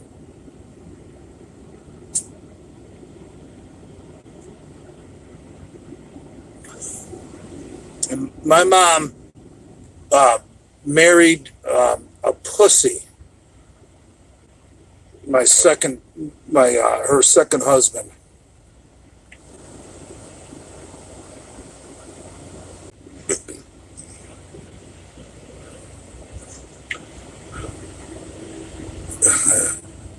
You guys want to dox somebody?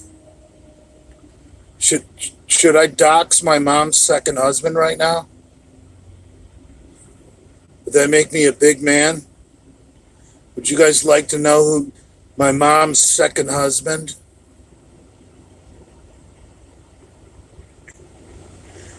He actually wrote a book.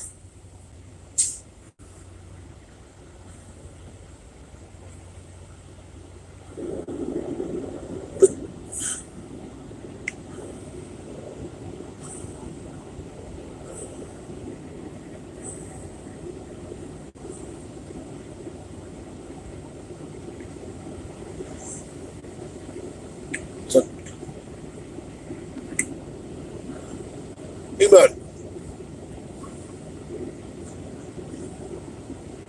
I didn't have a good role model like Brad as my stepdad. I had a fucking pussy.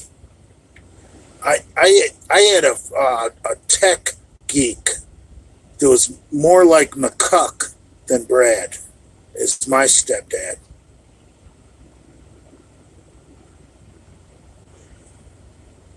A complete pussy. I'll tell you what, I owe that guy a fucking ass whooping. I remember I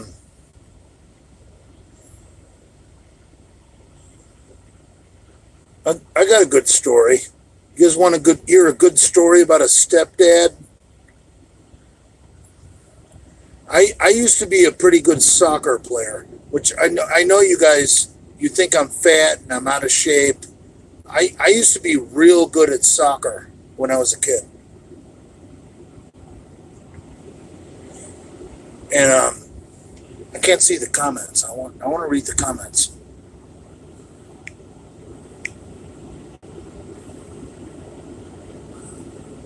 I'm not getting any upgrade on the comments.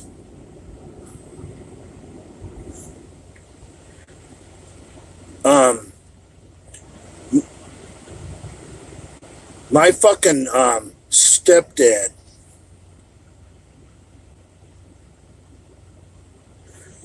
forgot to pick me up, and my mom's just as at fault of this. I got done with a fucking soccer game one time. I must have been in about the 6th, 7th, or 8th grade. I can't remember exactly. But they forgot to pick me up.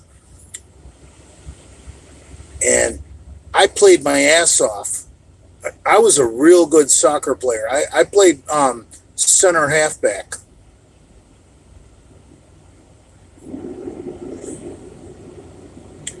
I played midfielder. I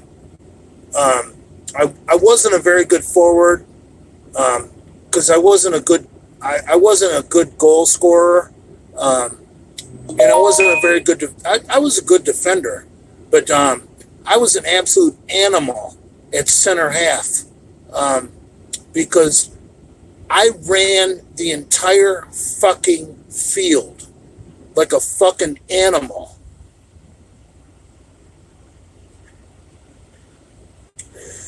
Because I had no fucking father, and I had a mom who was a whore, and I had a stepdad who I was ashamed of because he had long hair and he looked like a fucking loser. So I took out my anger on the athletic field.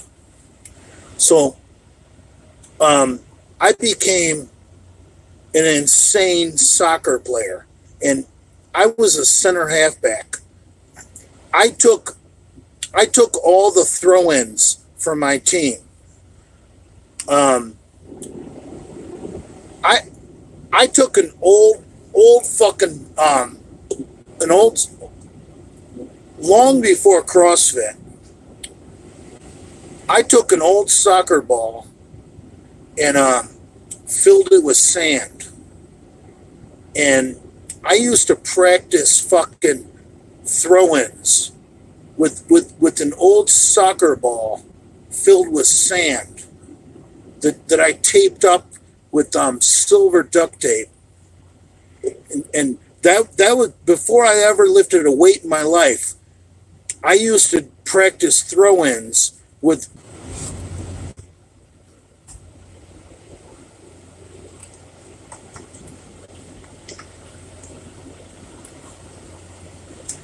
I was a fucking animal in junior high in 9th grade as a soccer player.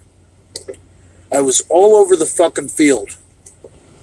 I used to do dirty fucking slide tackles. I didn't give a fuck.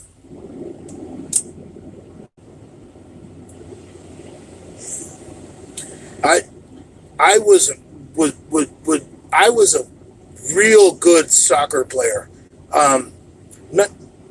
Nobody that could ever play college, but on a club level, in the state of Michigan, in the fucking 80s, I was good. And I was nasty, and I was dirty, and I was tough. And I played center half.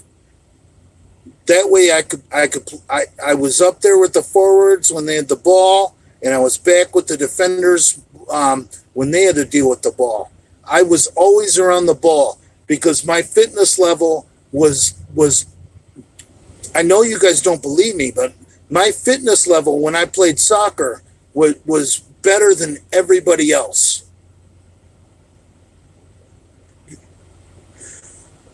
And I used to ruin people. And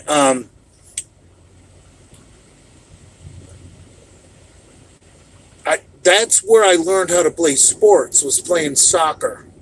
And that's what gives you the sports skills you're going to use for the rest of your life, is playing soccer.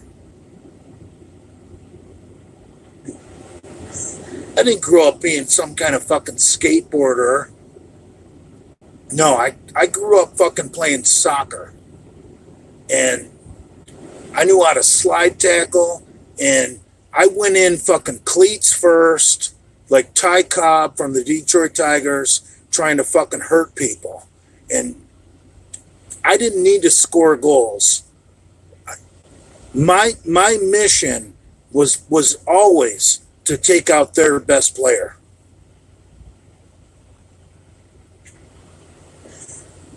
In fact, I remember when I got picked up by the travel team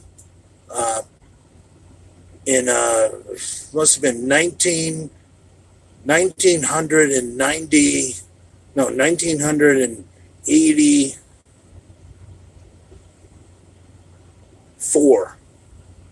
When I finally got picked up by a club team,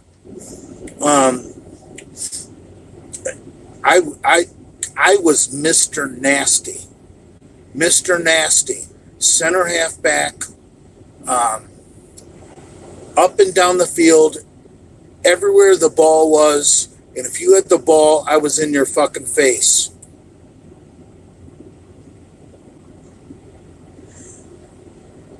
And I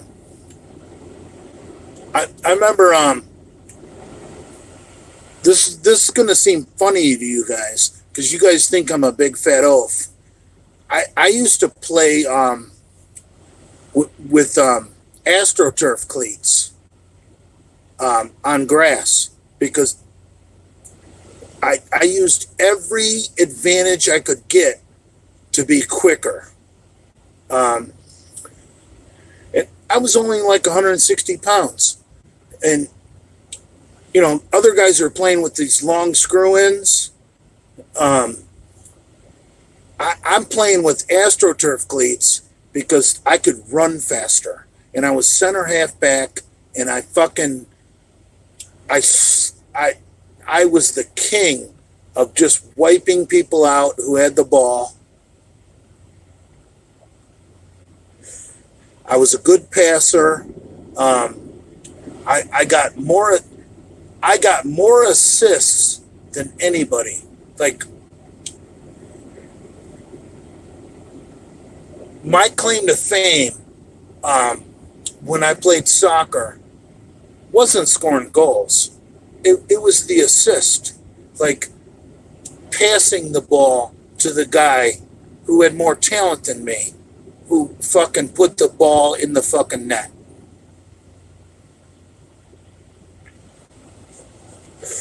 That's what I did. I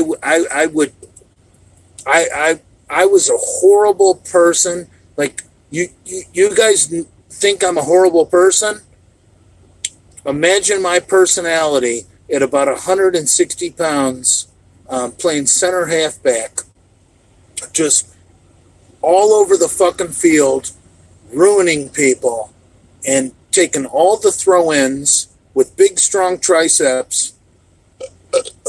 And when I got a throw-in, I could almost put the ball to the fucking goalie.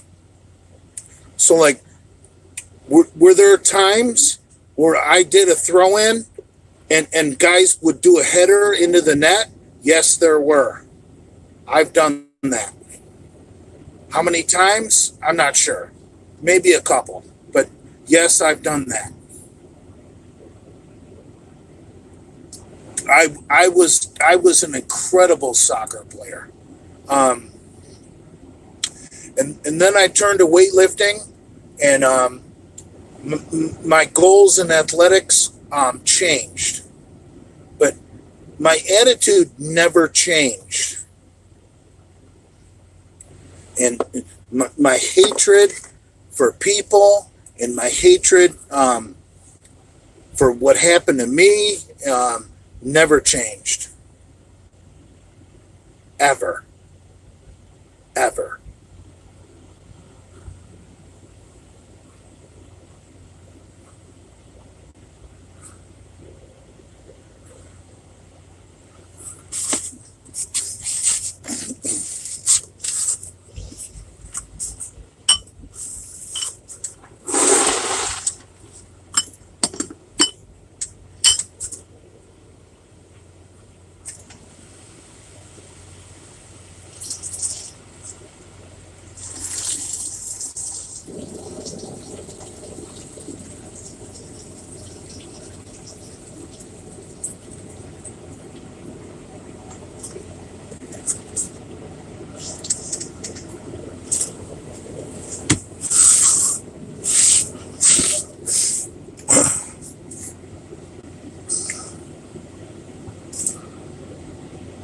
I love sports, and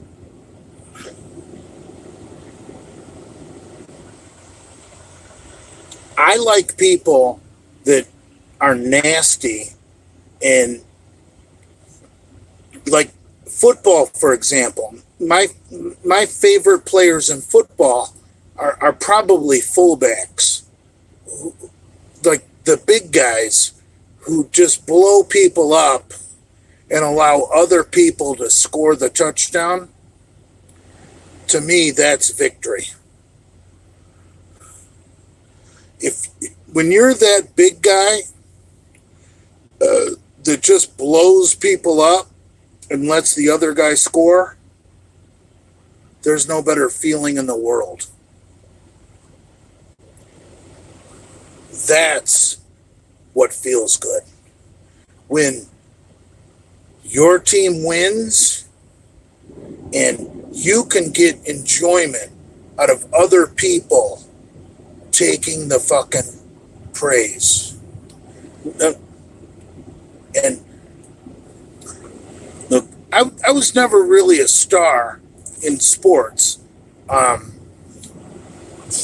whole life. I was always the bully, taking the other guy out, passing the ball, setting other people up to score. And I take great pride in that. There is an art to that. If you can be like a dominant player on the field where you like intimidate other people, and you don't necessarily have to hurt other people, but if you can take them out and you can get the ball to your more athletic friends who are going to put the ball in the net, that's victory. That's victory. Because, look, I wasn't built to be a goal scorer. I was built to be that guy that just was nasty. I'm a horrible, horrible person. I remember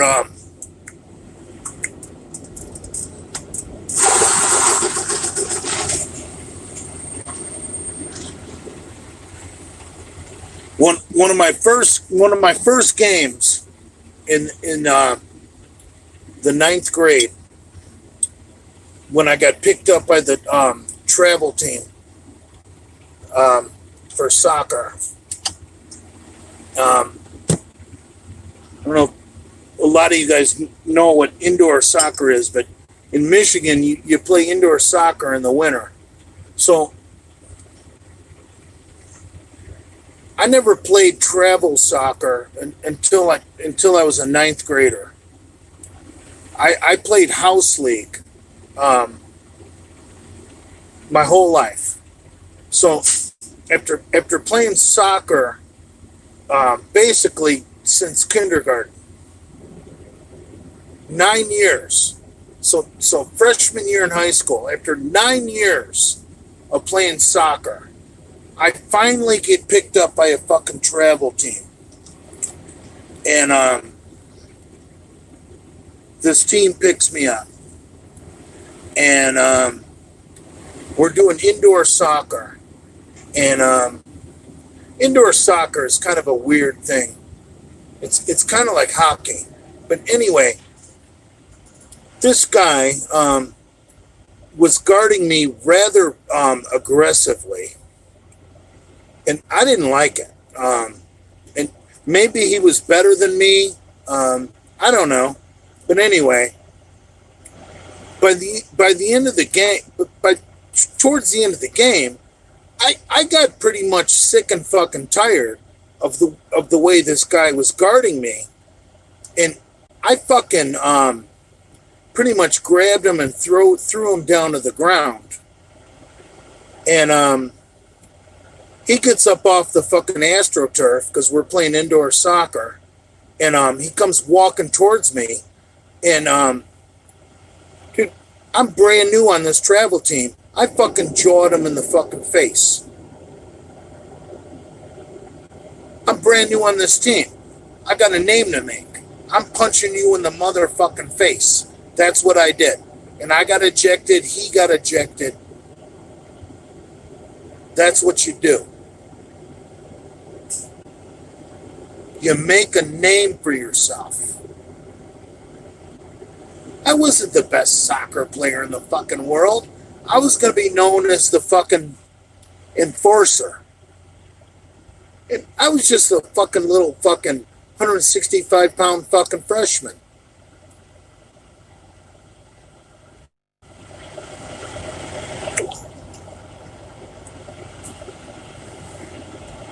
You play to win the fucking game.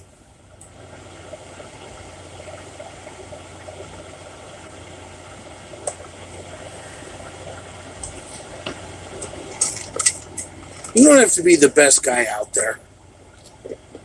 You need to find your role, your gimmick. You know?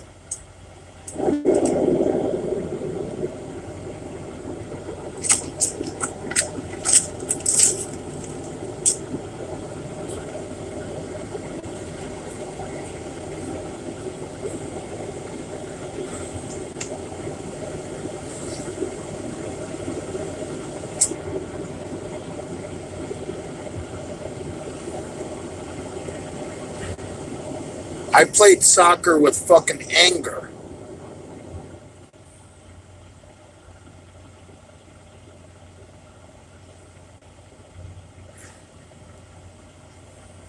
Yeah, soccer was my first sport.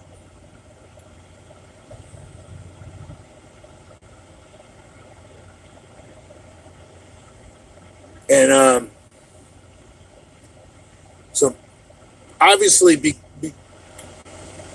and I was a naturally gifted endurance runner. So in 8th grade, I absolutely destroyed my school record at my middle school. I ran a 10:59 2-mile.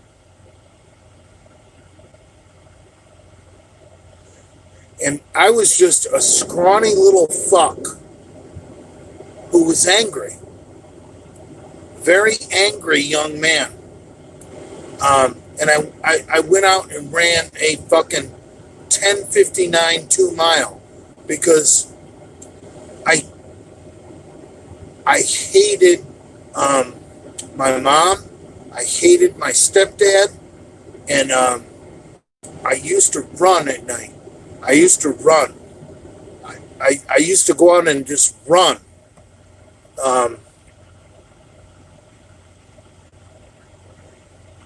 And then Christmas of 8th grade, my mom got me a weight set. My mom got me a bench and a 110-pound weight set in 8th grade. Christmas of 1983. Changed my fucking life.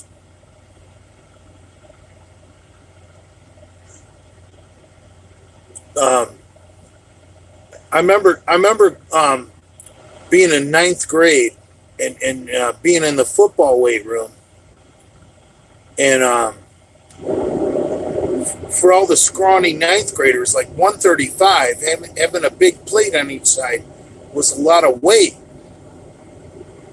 And shit, I'd been doing that in my mom's basement for months.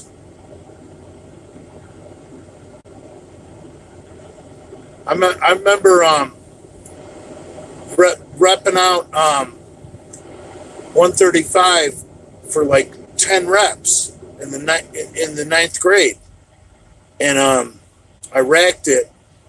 And these guys that thought they were tougher than me, they weren't even paying attention. And they're like, "Holy shit, he just got 10 reps of 135," and these big tough guys they're like, what? I wasn't paying attention. What? I didn't see it.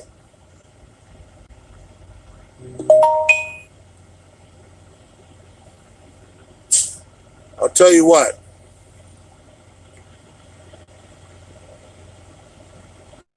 Nobody ever laid a hand on me after my mom bought me that weight set for Christmas of 8th grade. I got bullied my whole life because I hung out with older kids. I like to smoke weed, and I like to stick my finger in older chicks' pussies. I like to hang out with the bad boys. So I was pretty much, I hung out with a bad group of people, what you guys would call burnouts, or we called them burnouts back in the day. And so I basically hang out with people that were older than me and much tougher than me. And so I was basically a punching bag.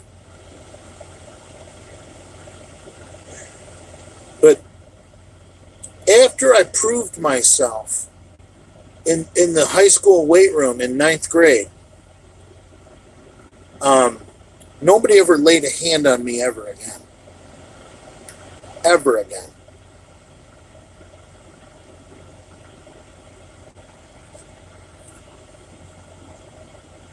And do I cry that I was bullied as a kid? No, I don't. Because I chose my path. I wanted to be with the older kids. I wanted to be around the marijuana. I wanted to be around the girls that would let you stick their finger in their pussy. And it came at a price, Some of those older guys, who never got to stick their finger in the pussy, yeah, every once in a while they would get pissed off and want to pick on the small guy. That was me. Made me a fucking man.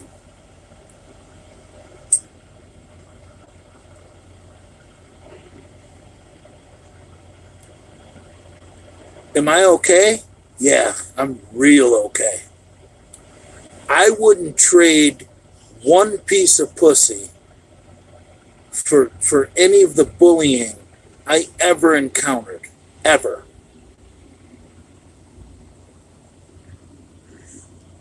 But you gotta pay to play the game.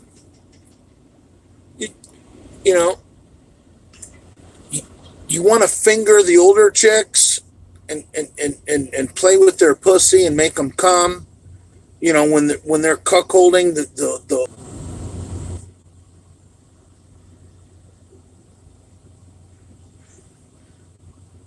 you got to expect some bullying.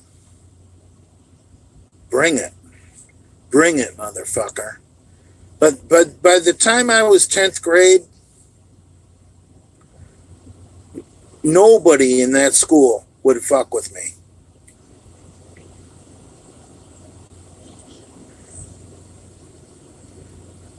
See, when you cuckold the older guys, you got to expect to be a punching bag. And you take your fucking licks and you become a fucking man. But you know what? You're the one that's getting the pussy. What you do is you hit the weight room and you show up after a summer of lifting weights, and all of a sudden these older guys that were bullying you, they want you on their team. They're like, holy shit, what happened to this guy over the summer? He's in his mom's basement lifting weights, and I've been laying out by the pool. Now he's bigger than me. Fuck. All of a sudden I can't pick on him anymore.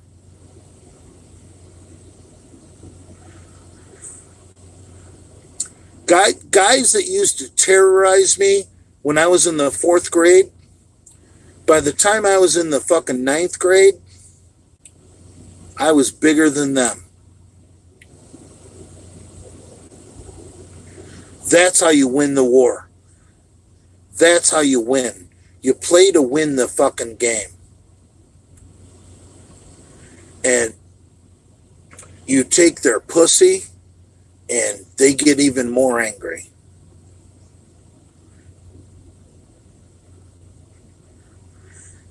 I remember being a ninth grader, and I was fucking this chick who was an 11th grader, who was fucking hot, seriously hot, and her boyfriend was an 11th grader, and he was a big man on the football team, and he didn't fuck with me because I cuckolded him. Here's this kid, the skinny little punk who lifted weights all summer. All of a sudden he's a man, and he's banging this chick, and now he wants to be part of our team.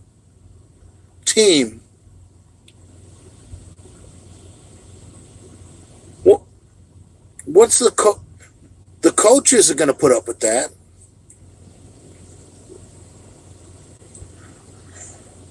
The coach is not going to put up with that. If you become a man and you cuckold these other guys that have been bullying you your whole life, the coach isn't going to put up with that. He's going to put an end to that.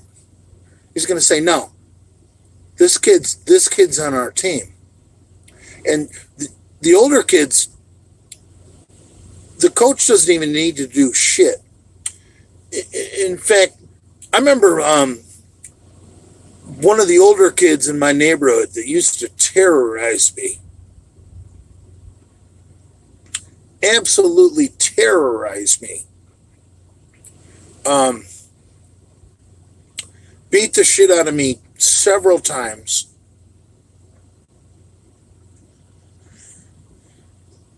When I was a ninth grader and he was an 11th grader on varsity,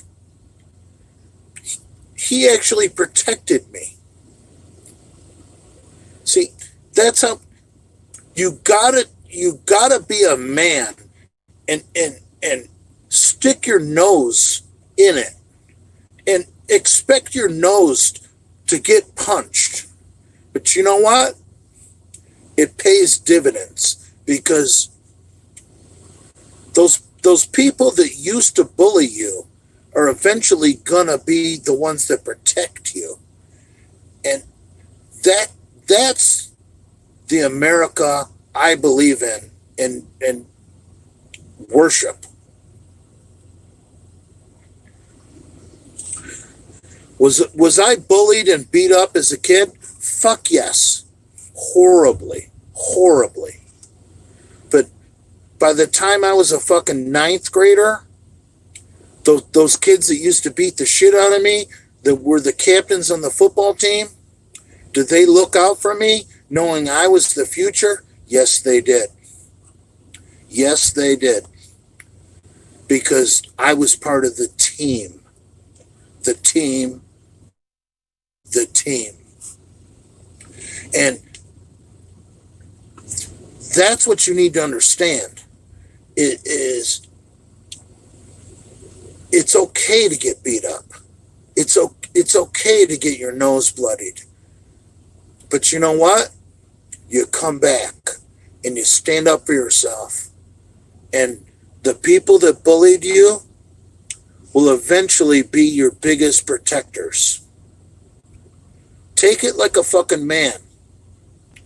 And then all of a sudden, you know, you're in 10th grade and you're just this wild fucking animal on the junior varsity, and these guys that are captains of the varsity are like, Jesus Christ, he's a fucking animal. They're not gonna fuck with the program. Okay? The program. If you're part of the program, there's no bullying. Like, Did I haze ninth graders? Yeah, I did. I feel bad about it too. I feel real bad about it. I did some bad things, and I'd love to not do that. I'd love to go back in time and not be a bad person. But you know what? It's called, I don't know, the rite of passage. I don't know what it's called. But I don't think nowadays they do that.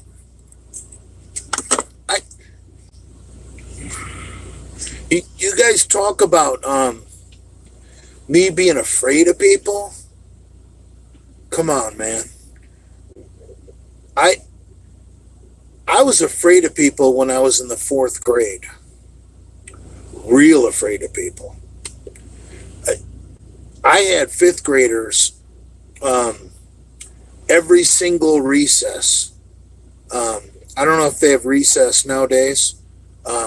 Back when I was in 4th grade, every single recess, I had 5th graders out to kick my fucking ass. And I was a marked man. Kind of like I am now. That's why I'm not scared.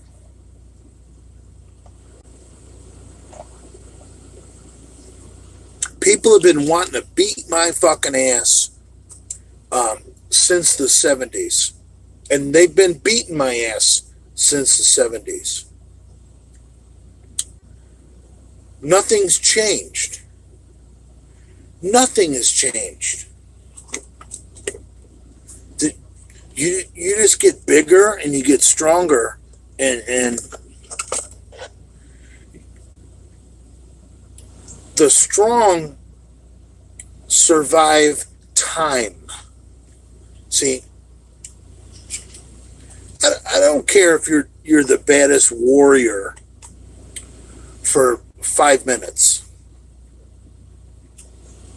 Because you need to be a warrior over years.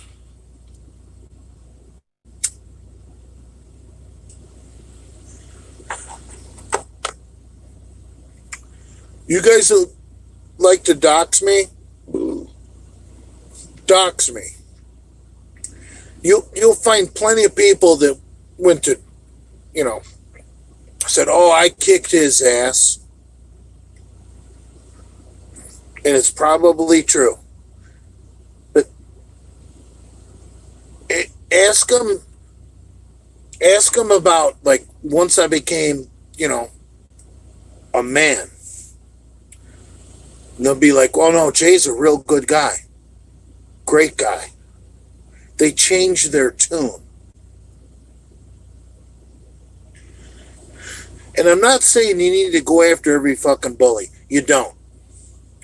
Because that's petty.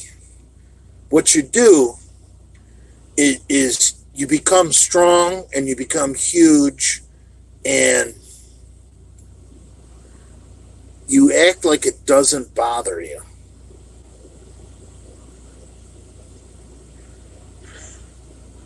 Like, I could bring up names of people that beat me up my whole life.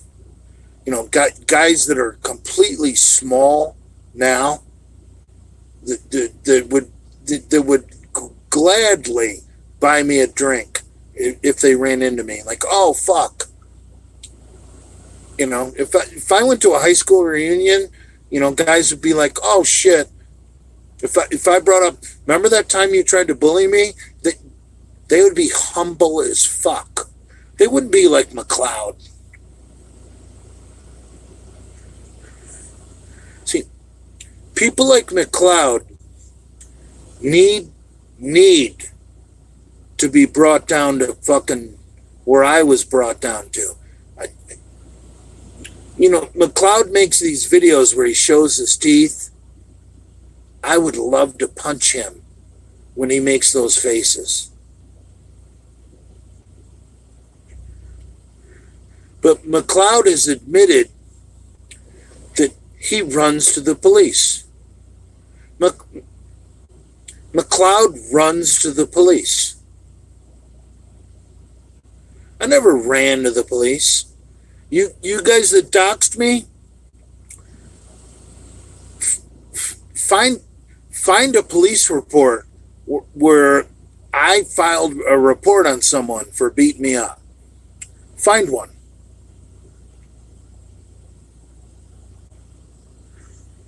Find one. I challenge you guys. Transform X. Find one. Find a police report that I filed against someone that beat me up. Find one. You won't. But I got small little fucking meek people like McCloud that want to post videos where they show their teeth. I'm tough. Come on, bro. You're a fake. You're a complete fake. I've lived the life. I'm 51 years old. I've lived the life. I've never filed a report on anybody for beating me up. I've gotten my ass kicked numerous times. Last time was probably in the 8th grade.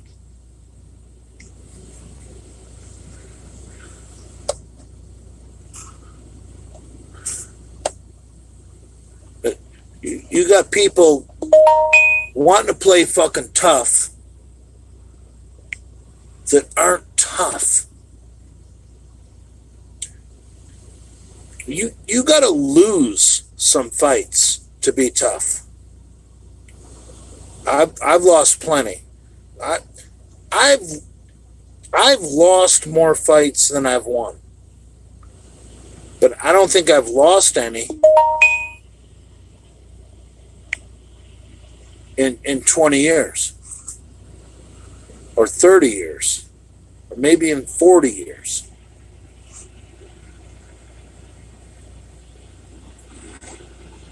Guys like McCuck are complete imposters.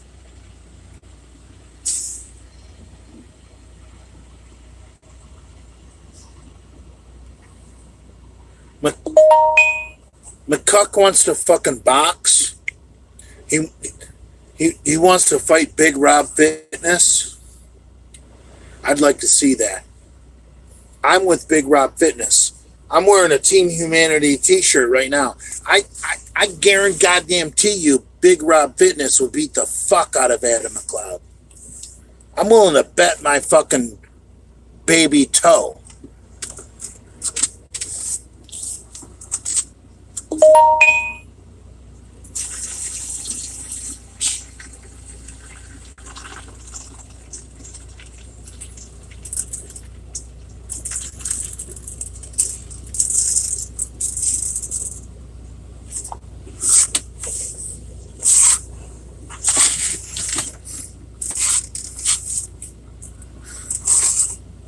I guarantee you Big Rob Fitness has gotten the shit beat out of him.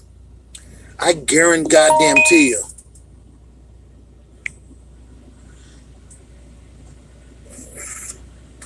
Big Rob Fitness knows how to lose a fight. You got to know how to lose a fight before you can ever win a fight. Adam McCloud has probably never lost a fight because he's a fucking he's a genetic fucking loser.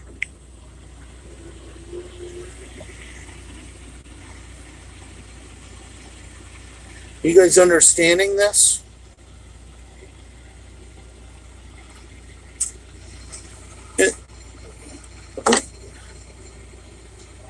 Talk about other people.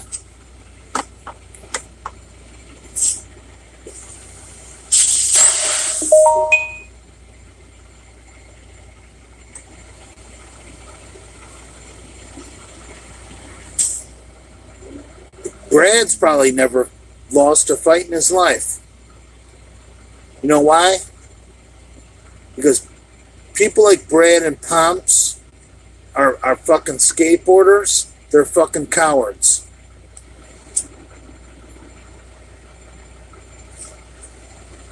I've been dealing with people like Pomps my whole life. You know what they do? They say a bunch of insulting shit, and they flip you off, and then they hop on their skateboard and they run. They run like little chickens.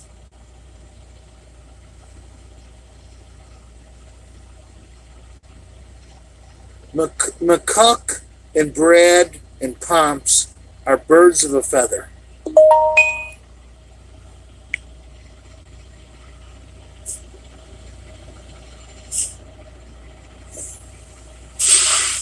Fucking cowards.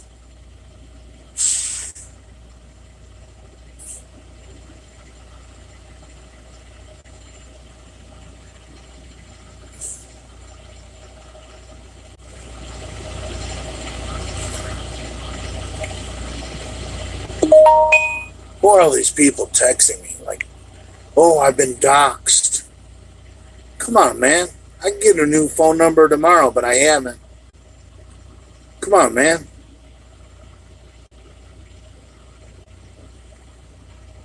You people doxing me are little meek cowards. Like that Transform X. Come on, man.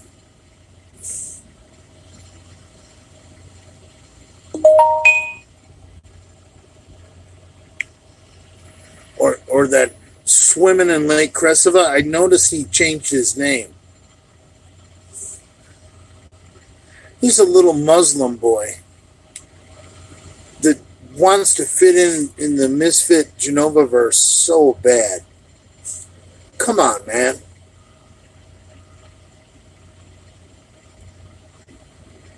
When you're a small, brown-skinned Muslim,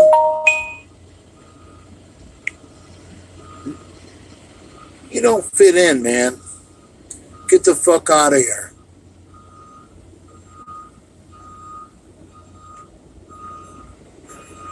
Transform X, he tries and pretends like, oh, he's so intelligent. Has Transform X posted anything recently that doesn't have to do with me? I mean, the guy has no content. I think he's a little fucking Indonesian boy that is probably spinning a bicycle to create electricity so that he has internet. I mean, come on, man. If you don't have a face or a real name on your internet account, who the fuck are you? Nobody cares about you.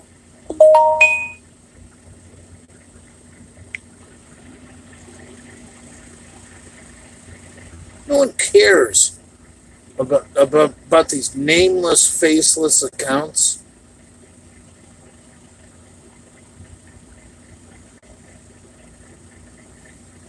Oh, I'm gonna post a video montage of Jay Masters, and I'm gonna use some eloquently put together uses of the English language. Whoa. So that doesn't, I mean, come on, man. It doesn't mean you're intelligent. It just means you're a coward. Come on, Transform X. Show yourself. Show your true identity, brah. You have no content without talking about me. And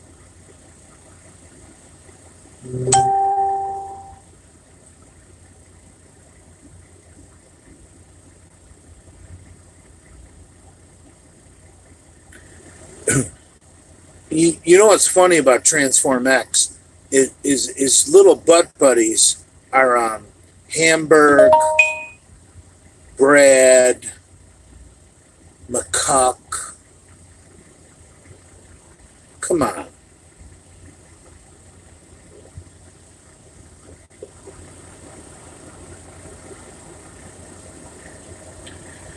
I would love a reason to kick the booze for 30 days.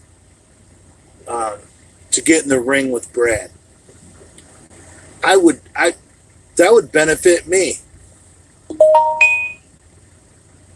Or that clown from Sweden, Hamburg.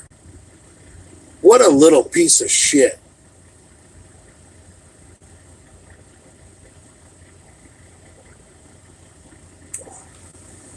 See, everybody wants to talk shit about Big J, but nobody wants to do anything about it. Nobody wants to do anything about it. I'm still standing.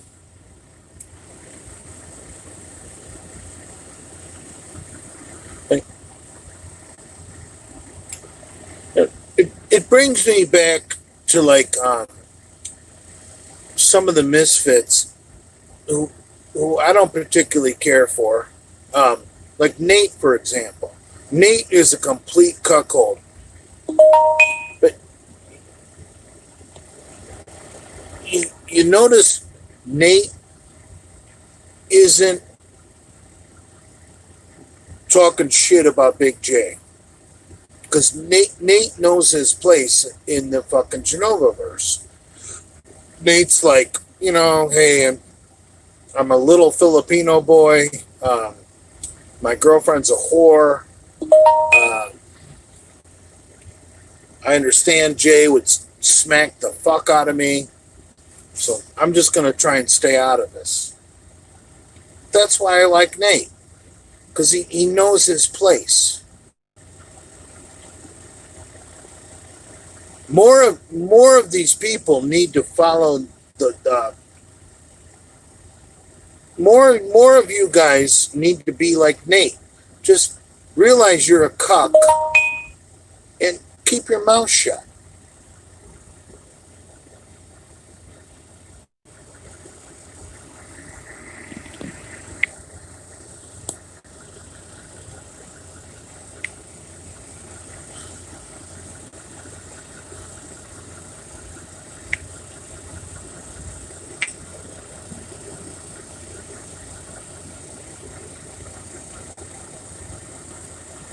Jay, you tried to help Captain Savaho Tough Guy Brad.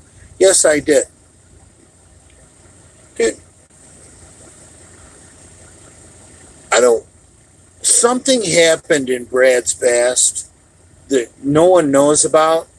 I'm wondering, I want to know more about Brad. Why Brad wants to save the hose. We'll never know. Yeah. Maybe Brad feels real insecure to his father, and his mom's a pinhead, and who knows? You really don't know. These guys that want to save the fucking women.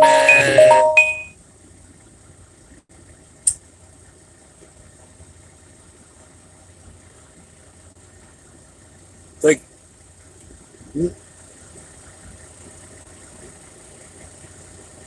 Nate's a very handsome guy, no homo. Look, let's be honest. Nate is a handsome guy, no homo. So, why would he want to continue to take all this abuse to be with a chick who openly cheated on him? You know, it doesn't make sense.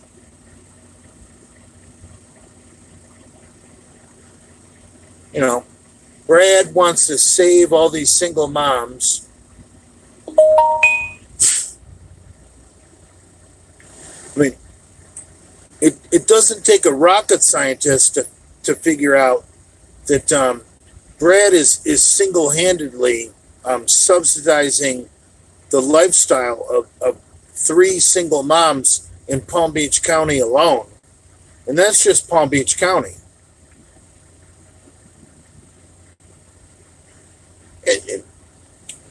So Brad goes and gets tattoos, grows a beard, acts like a tough guy, but most of his paycheck goes to supporting single moms. His first wife, the wife of his third child, and the current one that he's got living in his house. So is that the modern, is that the modern tough guy? Like, I've got tattoos, I've got a beard, and yeah, I'm paying a ton of child support, but I'm going to love like I've never been hurt before. What? You're going to love like you've never been hurt before? That's fucking gay, man.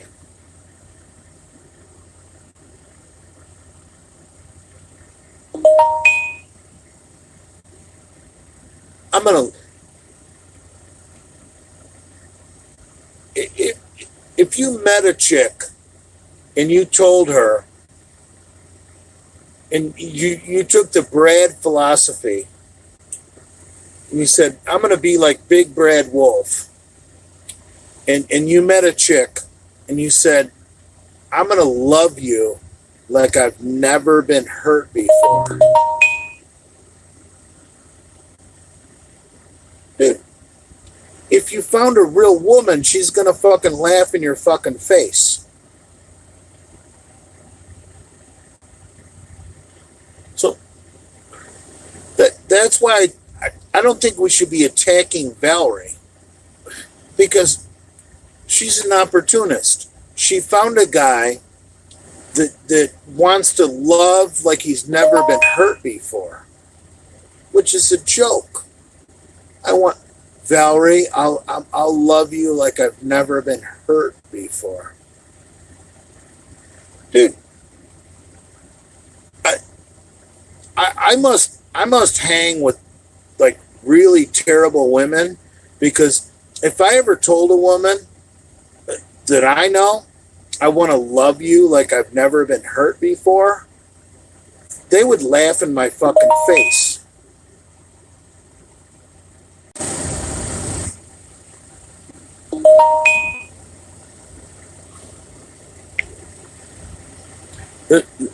The next time you guys are trying to get laid, I want you guys to use the Brad model. And I want you...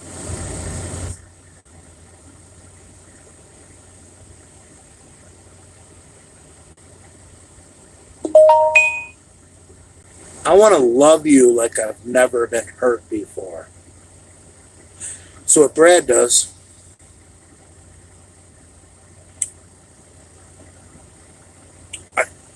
I want to love you like I've never been hurt before. Dude, try that. The next time you guys meet a hot piece of... I want you guys to tell the chick, say, baby, I want to love you like I've never been hurt before. She's going to fucking completely disrespect you. Completely.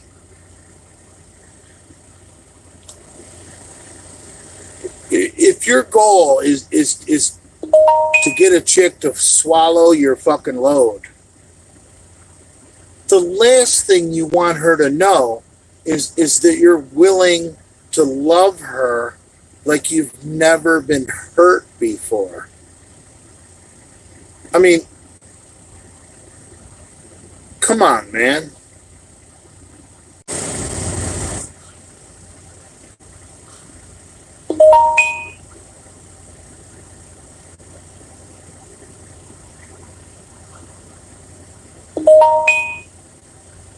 How much pussy do you guys think you're going to get if every chick you meet, you tell her that, you know, this guy, Big Brad Wolf, I really want to be more like him, and I want to love you like I've never been hurt before. What?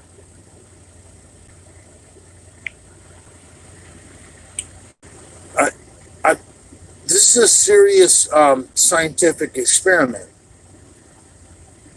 I want you guys to do this. I want you guys to go out and find a single mom and tell her that you want to love her like you've never been hurt before. And that you want a family.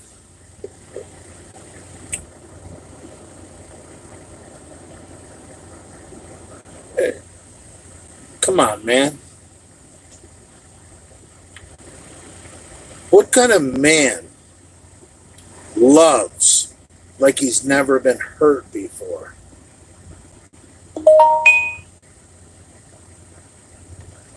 I mean, I mean, maybe way back in history,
I want to love you like I've never been hurt before.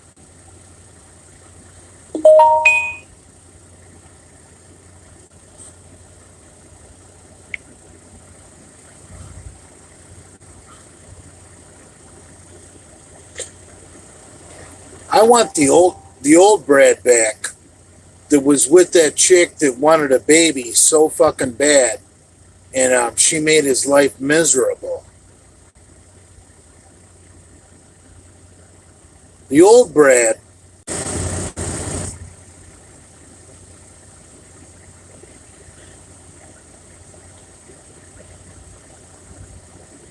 Oh yeah.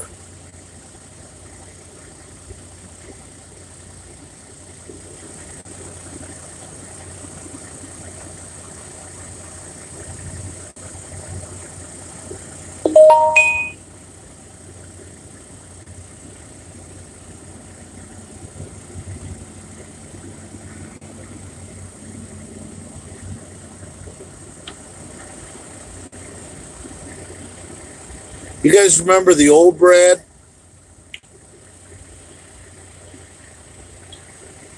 Before he thought everybody was jealous of him?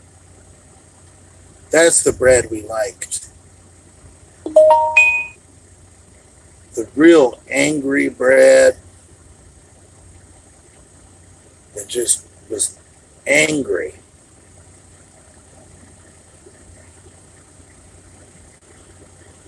Now Brad has become soft because he thinks people are jealous of him.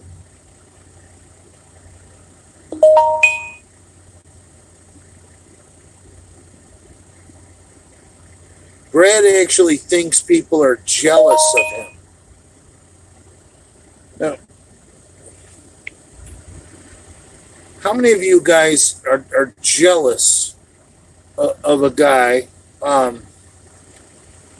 who's got other people's problems? I mean, most of you guys are barely getting any pussy as it is.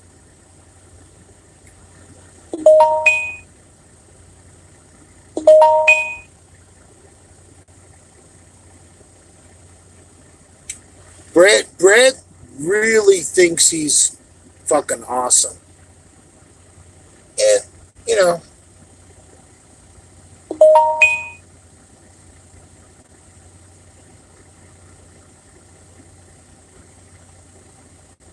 it is what it is.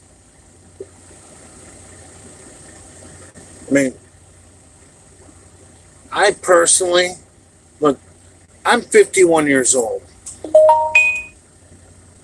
I got nothing against women that have kids, but women my age, their kids are in high school. You're not looking at raising anybody's babies. And that's the way it should be. Don't raise anybody's babies.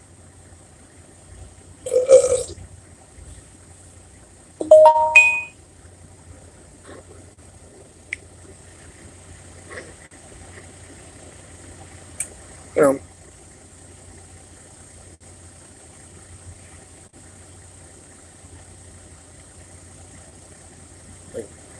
there's so much pussy out there. I mean, literally so much pussy out there. You don't have to raise anybody's babies.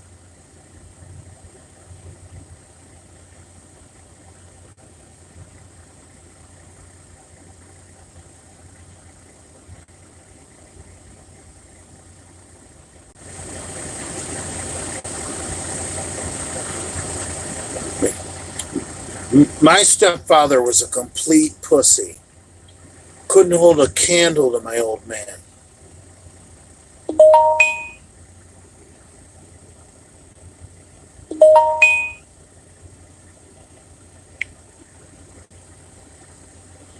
Was my mother a whore? Yes, she was. Am I jaded? Yes, I am. Is that what you guys wanted to hear? Okay. You got it right here from the horse's mouth. I'm jaded. My mother was a whore. My stepfather was a pussy. What I'm trying to help you guys with is to not fall in that trap. These aren't your problems. Ever. No piece of ass is ever worth taking on another person's problems.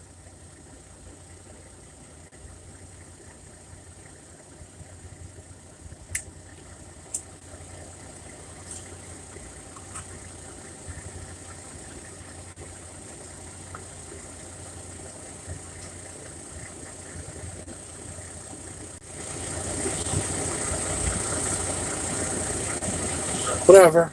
I'm a liar. I don't know shit.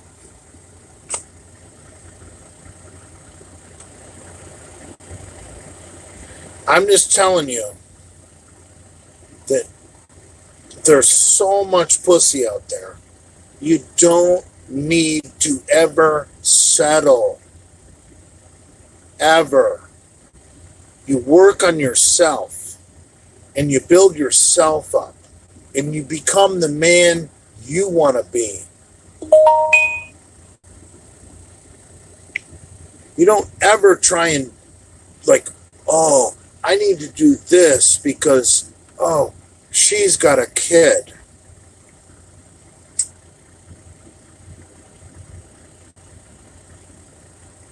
What? Hello?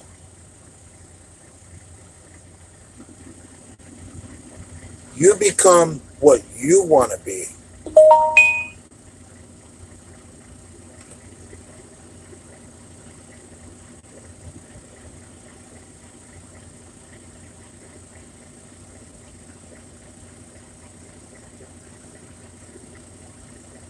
It'd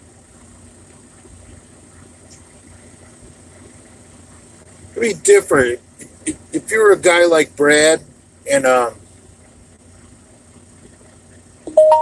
maybe you brought in this African American kid into your house, and then you changed the path of your local high school team. Like you went on to win a state championship, and then your kid goes on to play for the Miami Hurricanes or Notre Dame or Michigan or Penn State or Ohio State. No, most of you guys are settling for pussy to raise these kids that are going to do nothing. Nothing.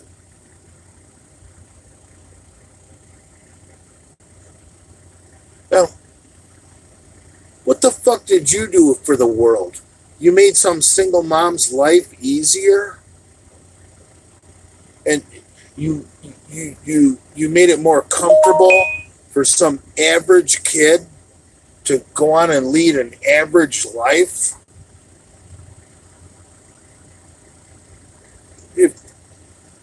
If that's your goal, man, follow Brad, man. If you want to help average people become average things,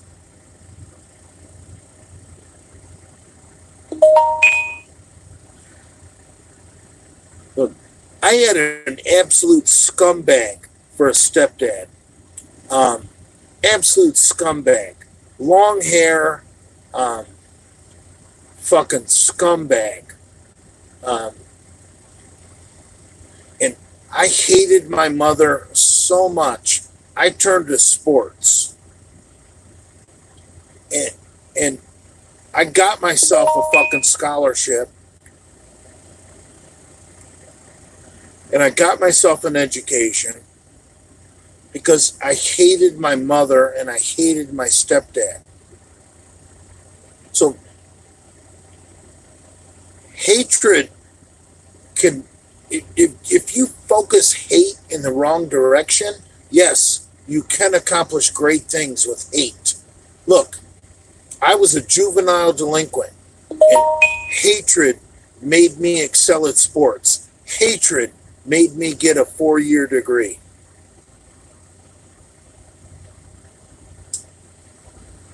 You want to be part of that program? You're part of hatred? Go for it, brah.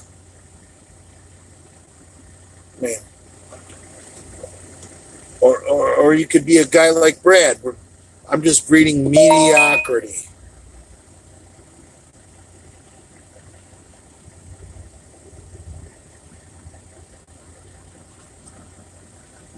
If you become a stepdad and your kid just becomes mediocre, you didn't change anything in this world.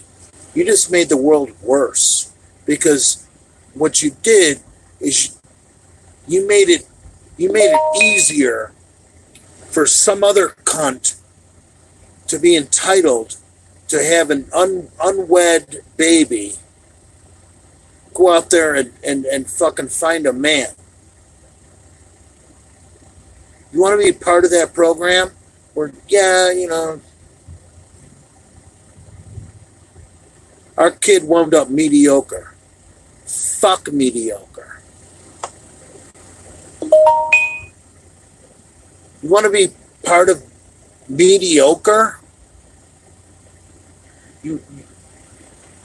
Why would you raise someone else's child who's going to be mediocre?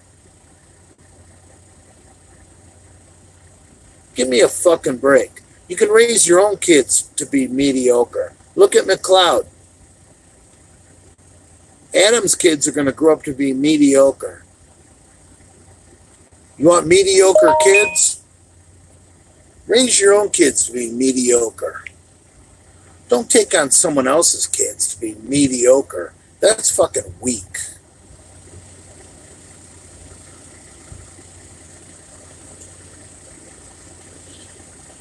Mediocrity is like weakness.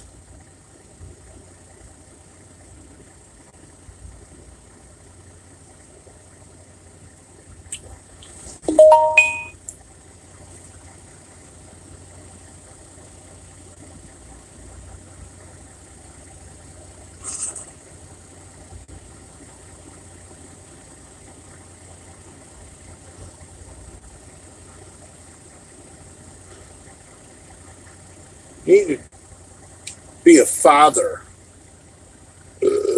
Be a man.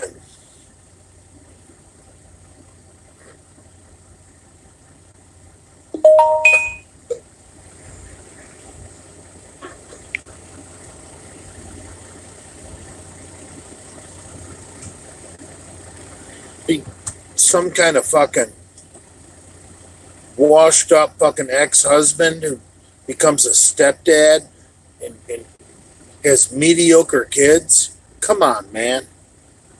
That's what you want out of life? Yeah, it didn't work out with the first wife. I remarried, her kids are doing okay. Right. Okay. You didn't have the balls to do it right the first time, so now you're gonna settle for mediocrity in your second or third attempt at a family? That's fucking weak, man. Weak. Because you want a normal life. Oh, I want a normal life. Yeah, it didn't work out with my first wife. So I just want to have a normal life. Normal? Is that okay for you? Normal? Like having someone else's fucking used product? Come on, man.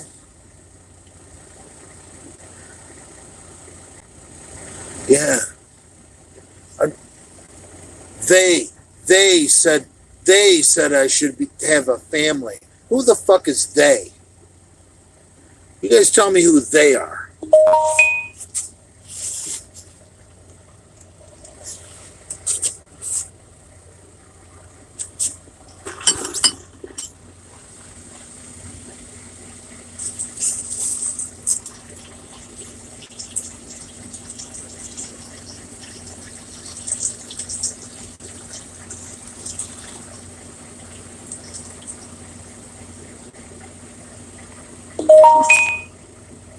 You know?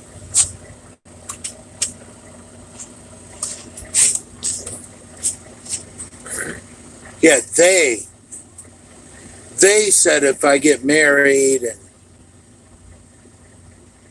I just pay my child support, I obey all the rules. Okay, see? They said if you just get married and obey all the rules, and if you get divorced and you obey all the rules, what's that make you? You're just following all the rules? Like, well, they said, it didn't work out. Really? Okay. So you think you're a good dad because you're following what they said. Like, well, they said, it didn't work out. They said, I got to give her this money. And they said, I'm a good dad if I follow these rules. Who's they? Are you?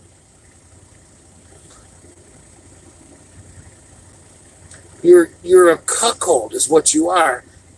You're playing into the fucking system where you're just a cash cow. You're just a drone. You're just a moron that goes to work and pays taxes and pays child support. And then if you take on a new woman who's got someone else's problems, look, the father of that kid you're taking on, he played by the same fucking rules. He listened to what they said would be good. And you're thinking like, wow, oh, he was an asshole. Oh, he didn't treat her right. Really? Really? So it was him. Okay. You keep telling yourself that. while while you're while you're paying your ex child support and you're currently taking on someone else's kid because they said that's how it's supposed to be. They said she deserves that. Well, it's your kid. You should pay for it. Right. Now you're stupid enough to take on another woman with someone else's problems because they said it. Now, they said you need to support that kid too.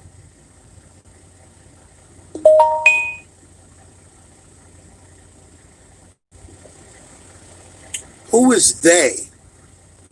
Would you guys tell me who they is? They think you need to do all this? They said to be a man, you need to support your children. They said if you meet a woman with children, you need to support them too. They. Who the fuck is they? Tell me about they. Give me some information about they. Well, they said to be a man, you provide for the family. Okay. Where were they when the bitch was fucking misbehaving and we had to get a divorce?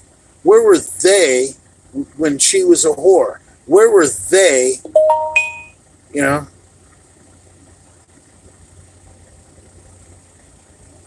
See, they only exist against the man of the family.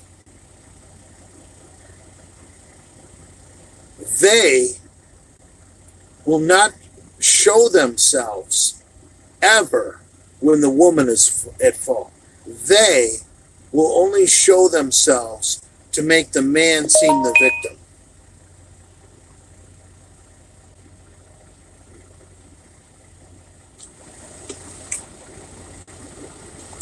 Now, there are male douchebags. Don't get me wrong. But usually male douchebags are douchebags.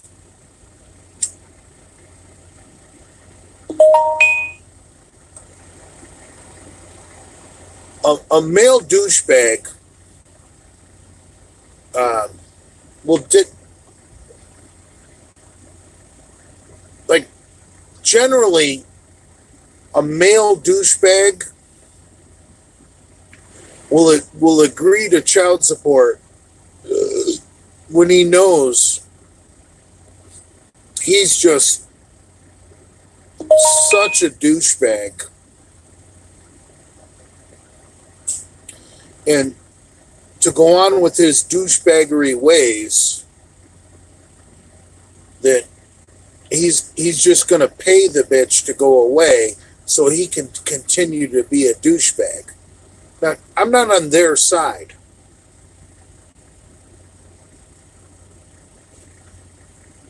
That's like 1% of the problem.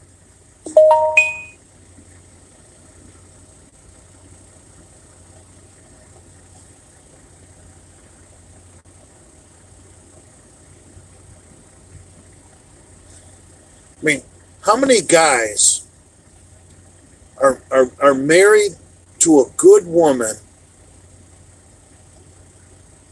have a good family with good kids and a good wife that still continue to be douchebags? I think that number is small. Because cheating is hard. If you're a male douchebag, unless you're making well over $100K a year, to be a male douchebag, it is somewhat difficult. I mean, obviously, if you tripled my income, I could be a tremendous douchebag. Right now, I don't have the income to be a douchebag. If you tripled my income, I could be a huge douchebag. Right now, I can't afford to be a douchebag. I have to live my mind, my life with my brain. Knowing that a woman is going to fuck me over. And that's the way I approach life, is a woman is going to fuck you over.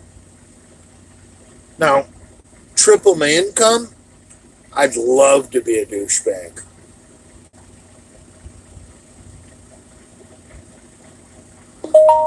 Not even triple my income. Let's just say I made 150 grand a year. Let's just say I made 150K. I could be a tremendous douchebag. I would be a legendary douchebag. I would pay chicks to drink my urine. I would pay chicks to lick my asshole. But that doesn't mean I'm going to fucking raise their kids. I mean, come on. If you got money to waste, why not pay chicks to drink your urine and lick your asshole as opposed to raising their children? That's a serious question. If you've got disposable income, would you rather pay a chick to help raise their children, or would you rather she drank your urine and licked your asshole? I mean, come on, that's a non-brainer. I mean, some of you guys now, I think the problem comes in when guys make too much money, where they don't think about money, where they're so into themselves that they will pay a cunt to raise the children. That's gross. Like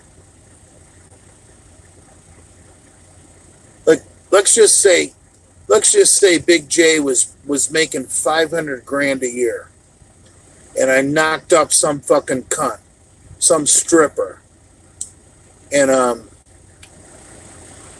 Big J's making 500 grand a year, and I knock up some stripper. I might not care that some loser is going to raise my child.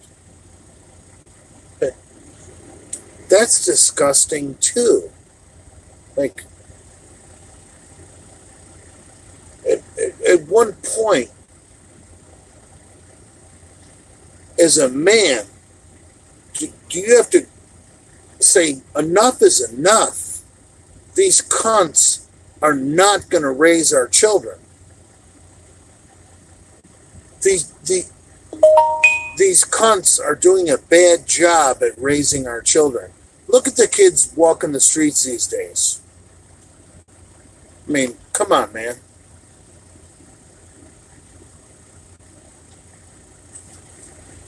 Even if you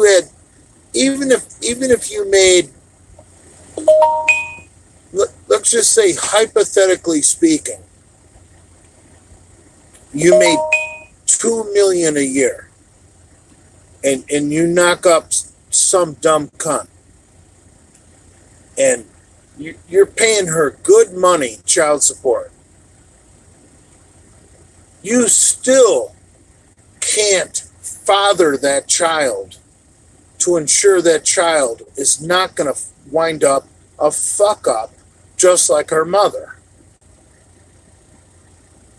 Because you have no control.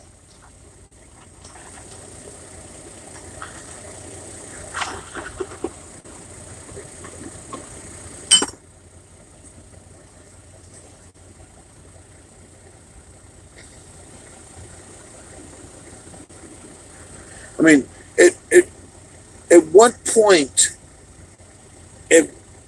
how much, and the income doesn't even, it doesn't seem to matter when you look at,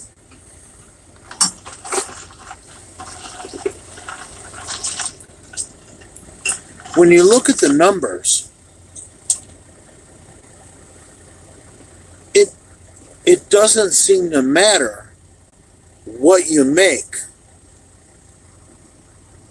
Like, I don't care if you make $4 million, $8 million.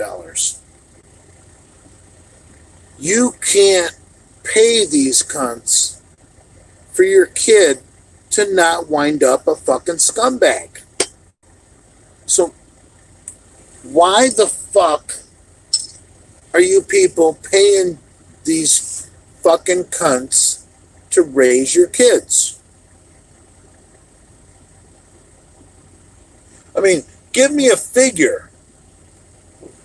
There is no figure. I don't care how much you make and how much child support you pay. If the cunt is in charge, you have no control of your kids winding up being little fucking scumbags. So why the fuck are men participating in this? It's time we just say, no, we're not. You're a whore. I'm going to pay you to suck my cock and lick my asshole. But no, I'm not going to come in your pussy. I mean, there comes a point. But you're so egotistical, you have to have your own children. You're that stupid that you have to come in her pussy. And you have to have your own children. Now, that's a sickness.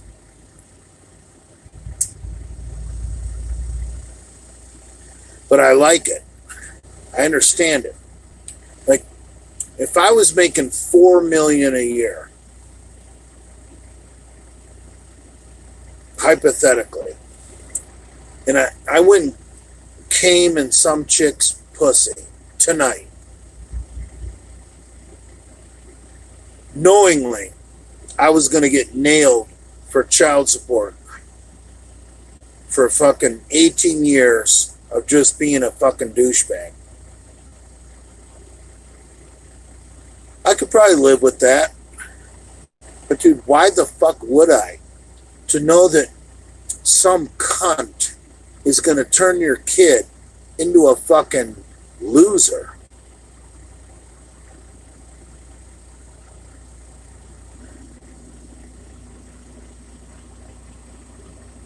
Single moms don't raise decent children anymore.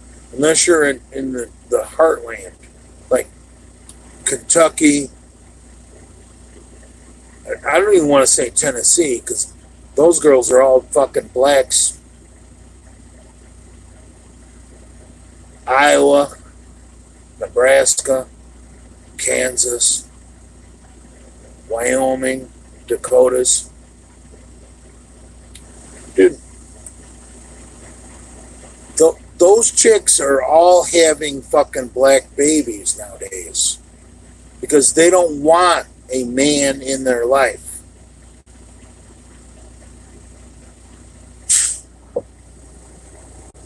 What?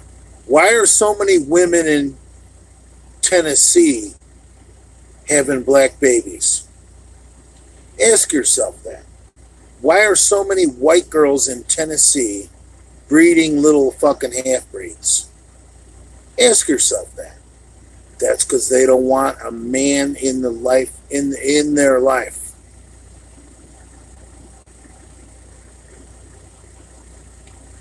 These white trash bitches in Tennessee can have a little mixed breed baby with no father figure in the life, and they can breed little fucking gangsters.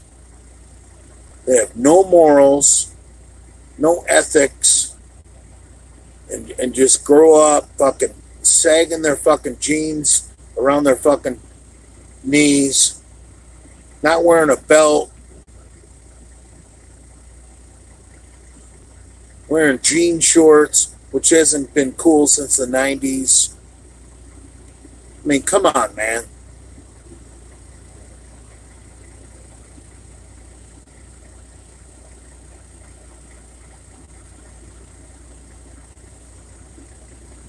This country is under attack, and I'm going to tell you right now, we're on. You know why we're under attack?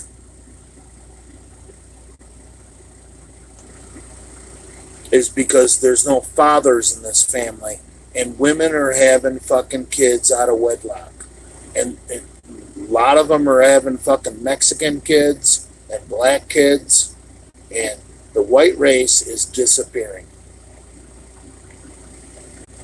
Oh, Jay, you're talking craziness. Oh, Jay, you're being racist. Okay. Look at the numbers. Women don't want a man in the family anymore.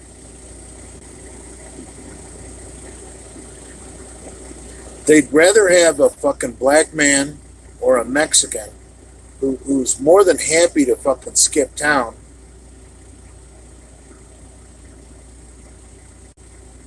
Think I'm wrong? Look at the numbers.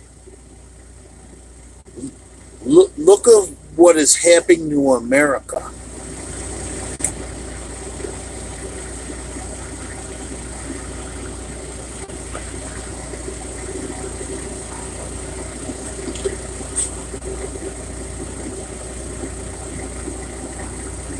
Oh, but Jay, isn't America the big melting pot of America? Yeah, you keep telling yourself that.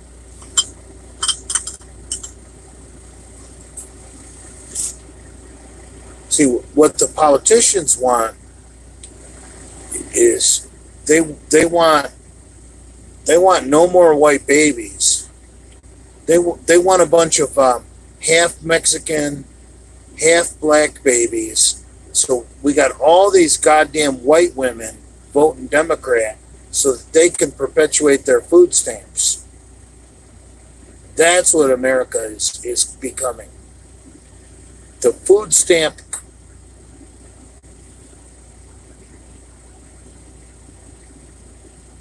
You want to become a slave? Keep perpetuating fucking interracial marriage and interracial breeding. That's how you become a slave. That's how the white race is going to become slavery.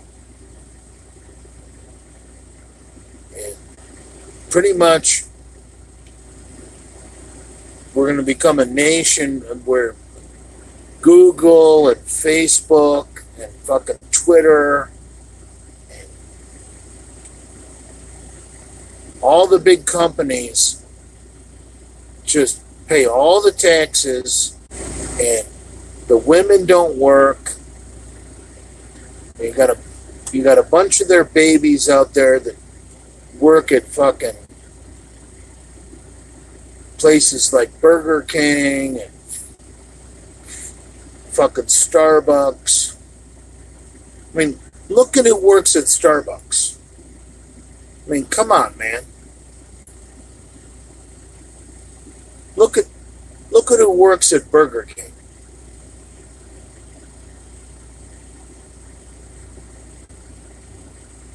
They're all interracial nowadays.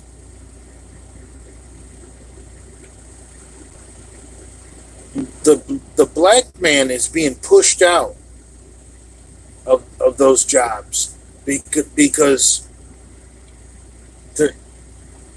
you're getting these white women who are pounding out all these interracial babies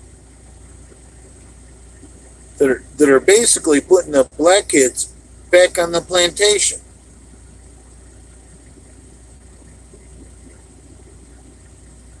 I mean,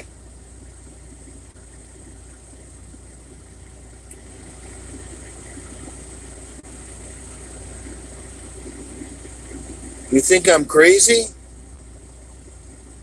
Okay, go for it.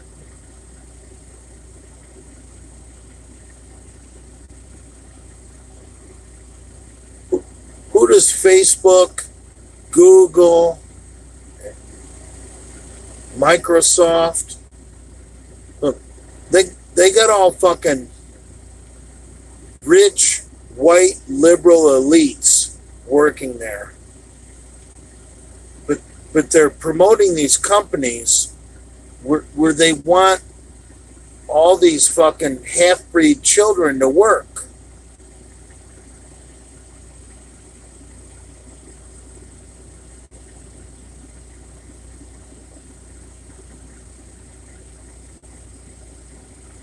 Think about it.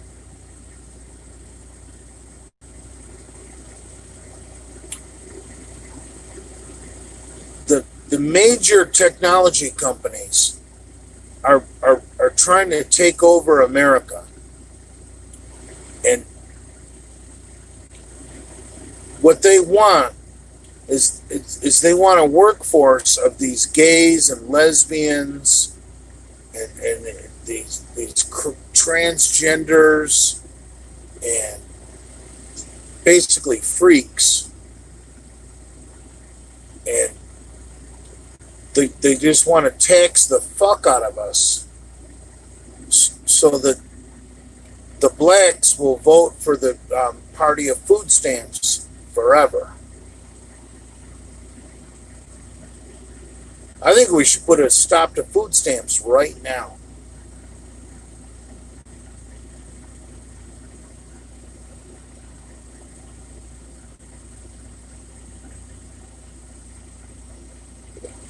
I know white people that are abusing food stamps. I could name names. It's disgusting.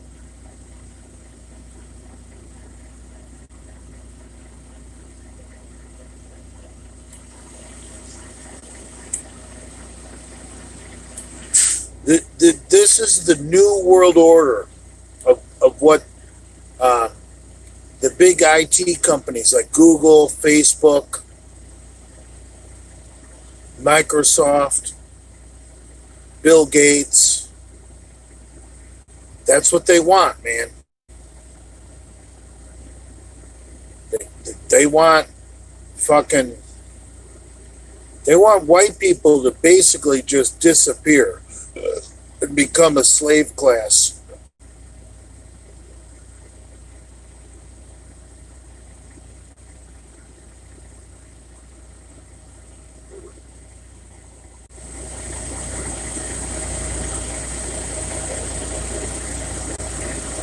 Whatever.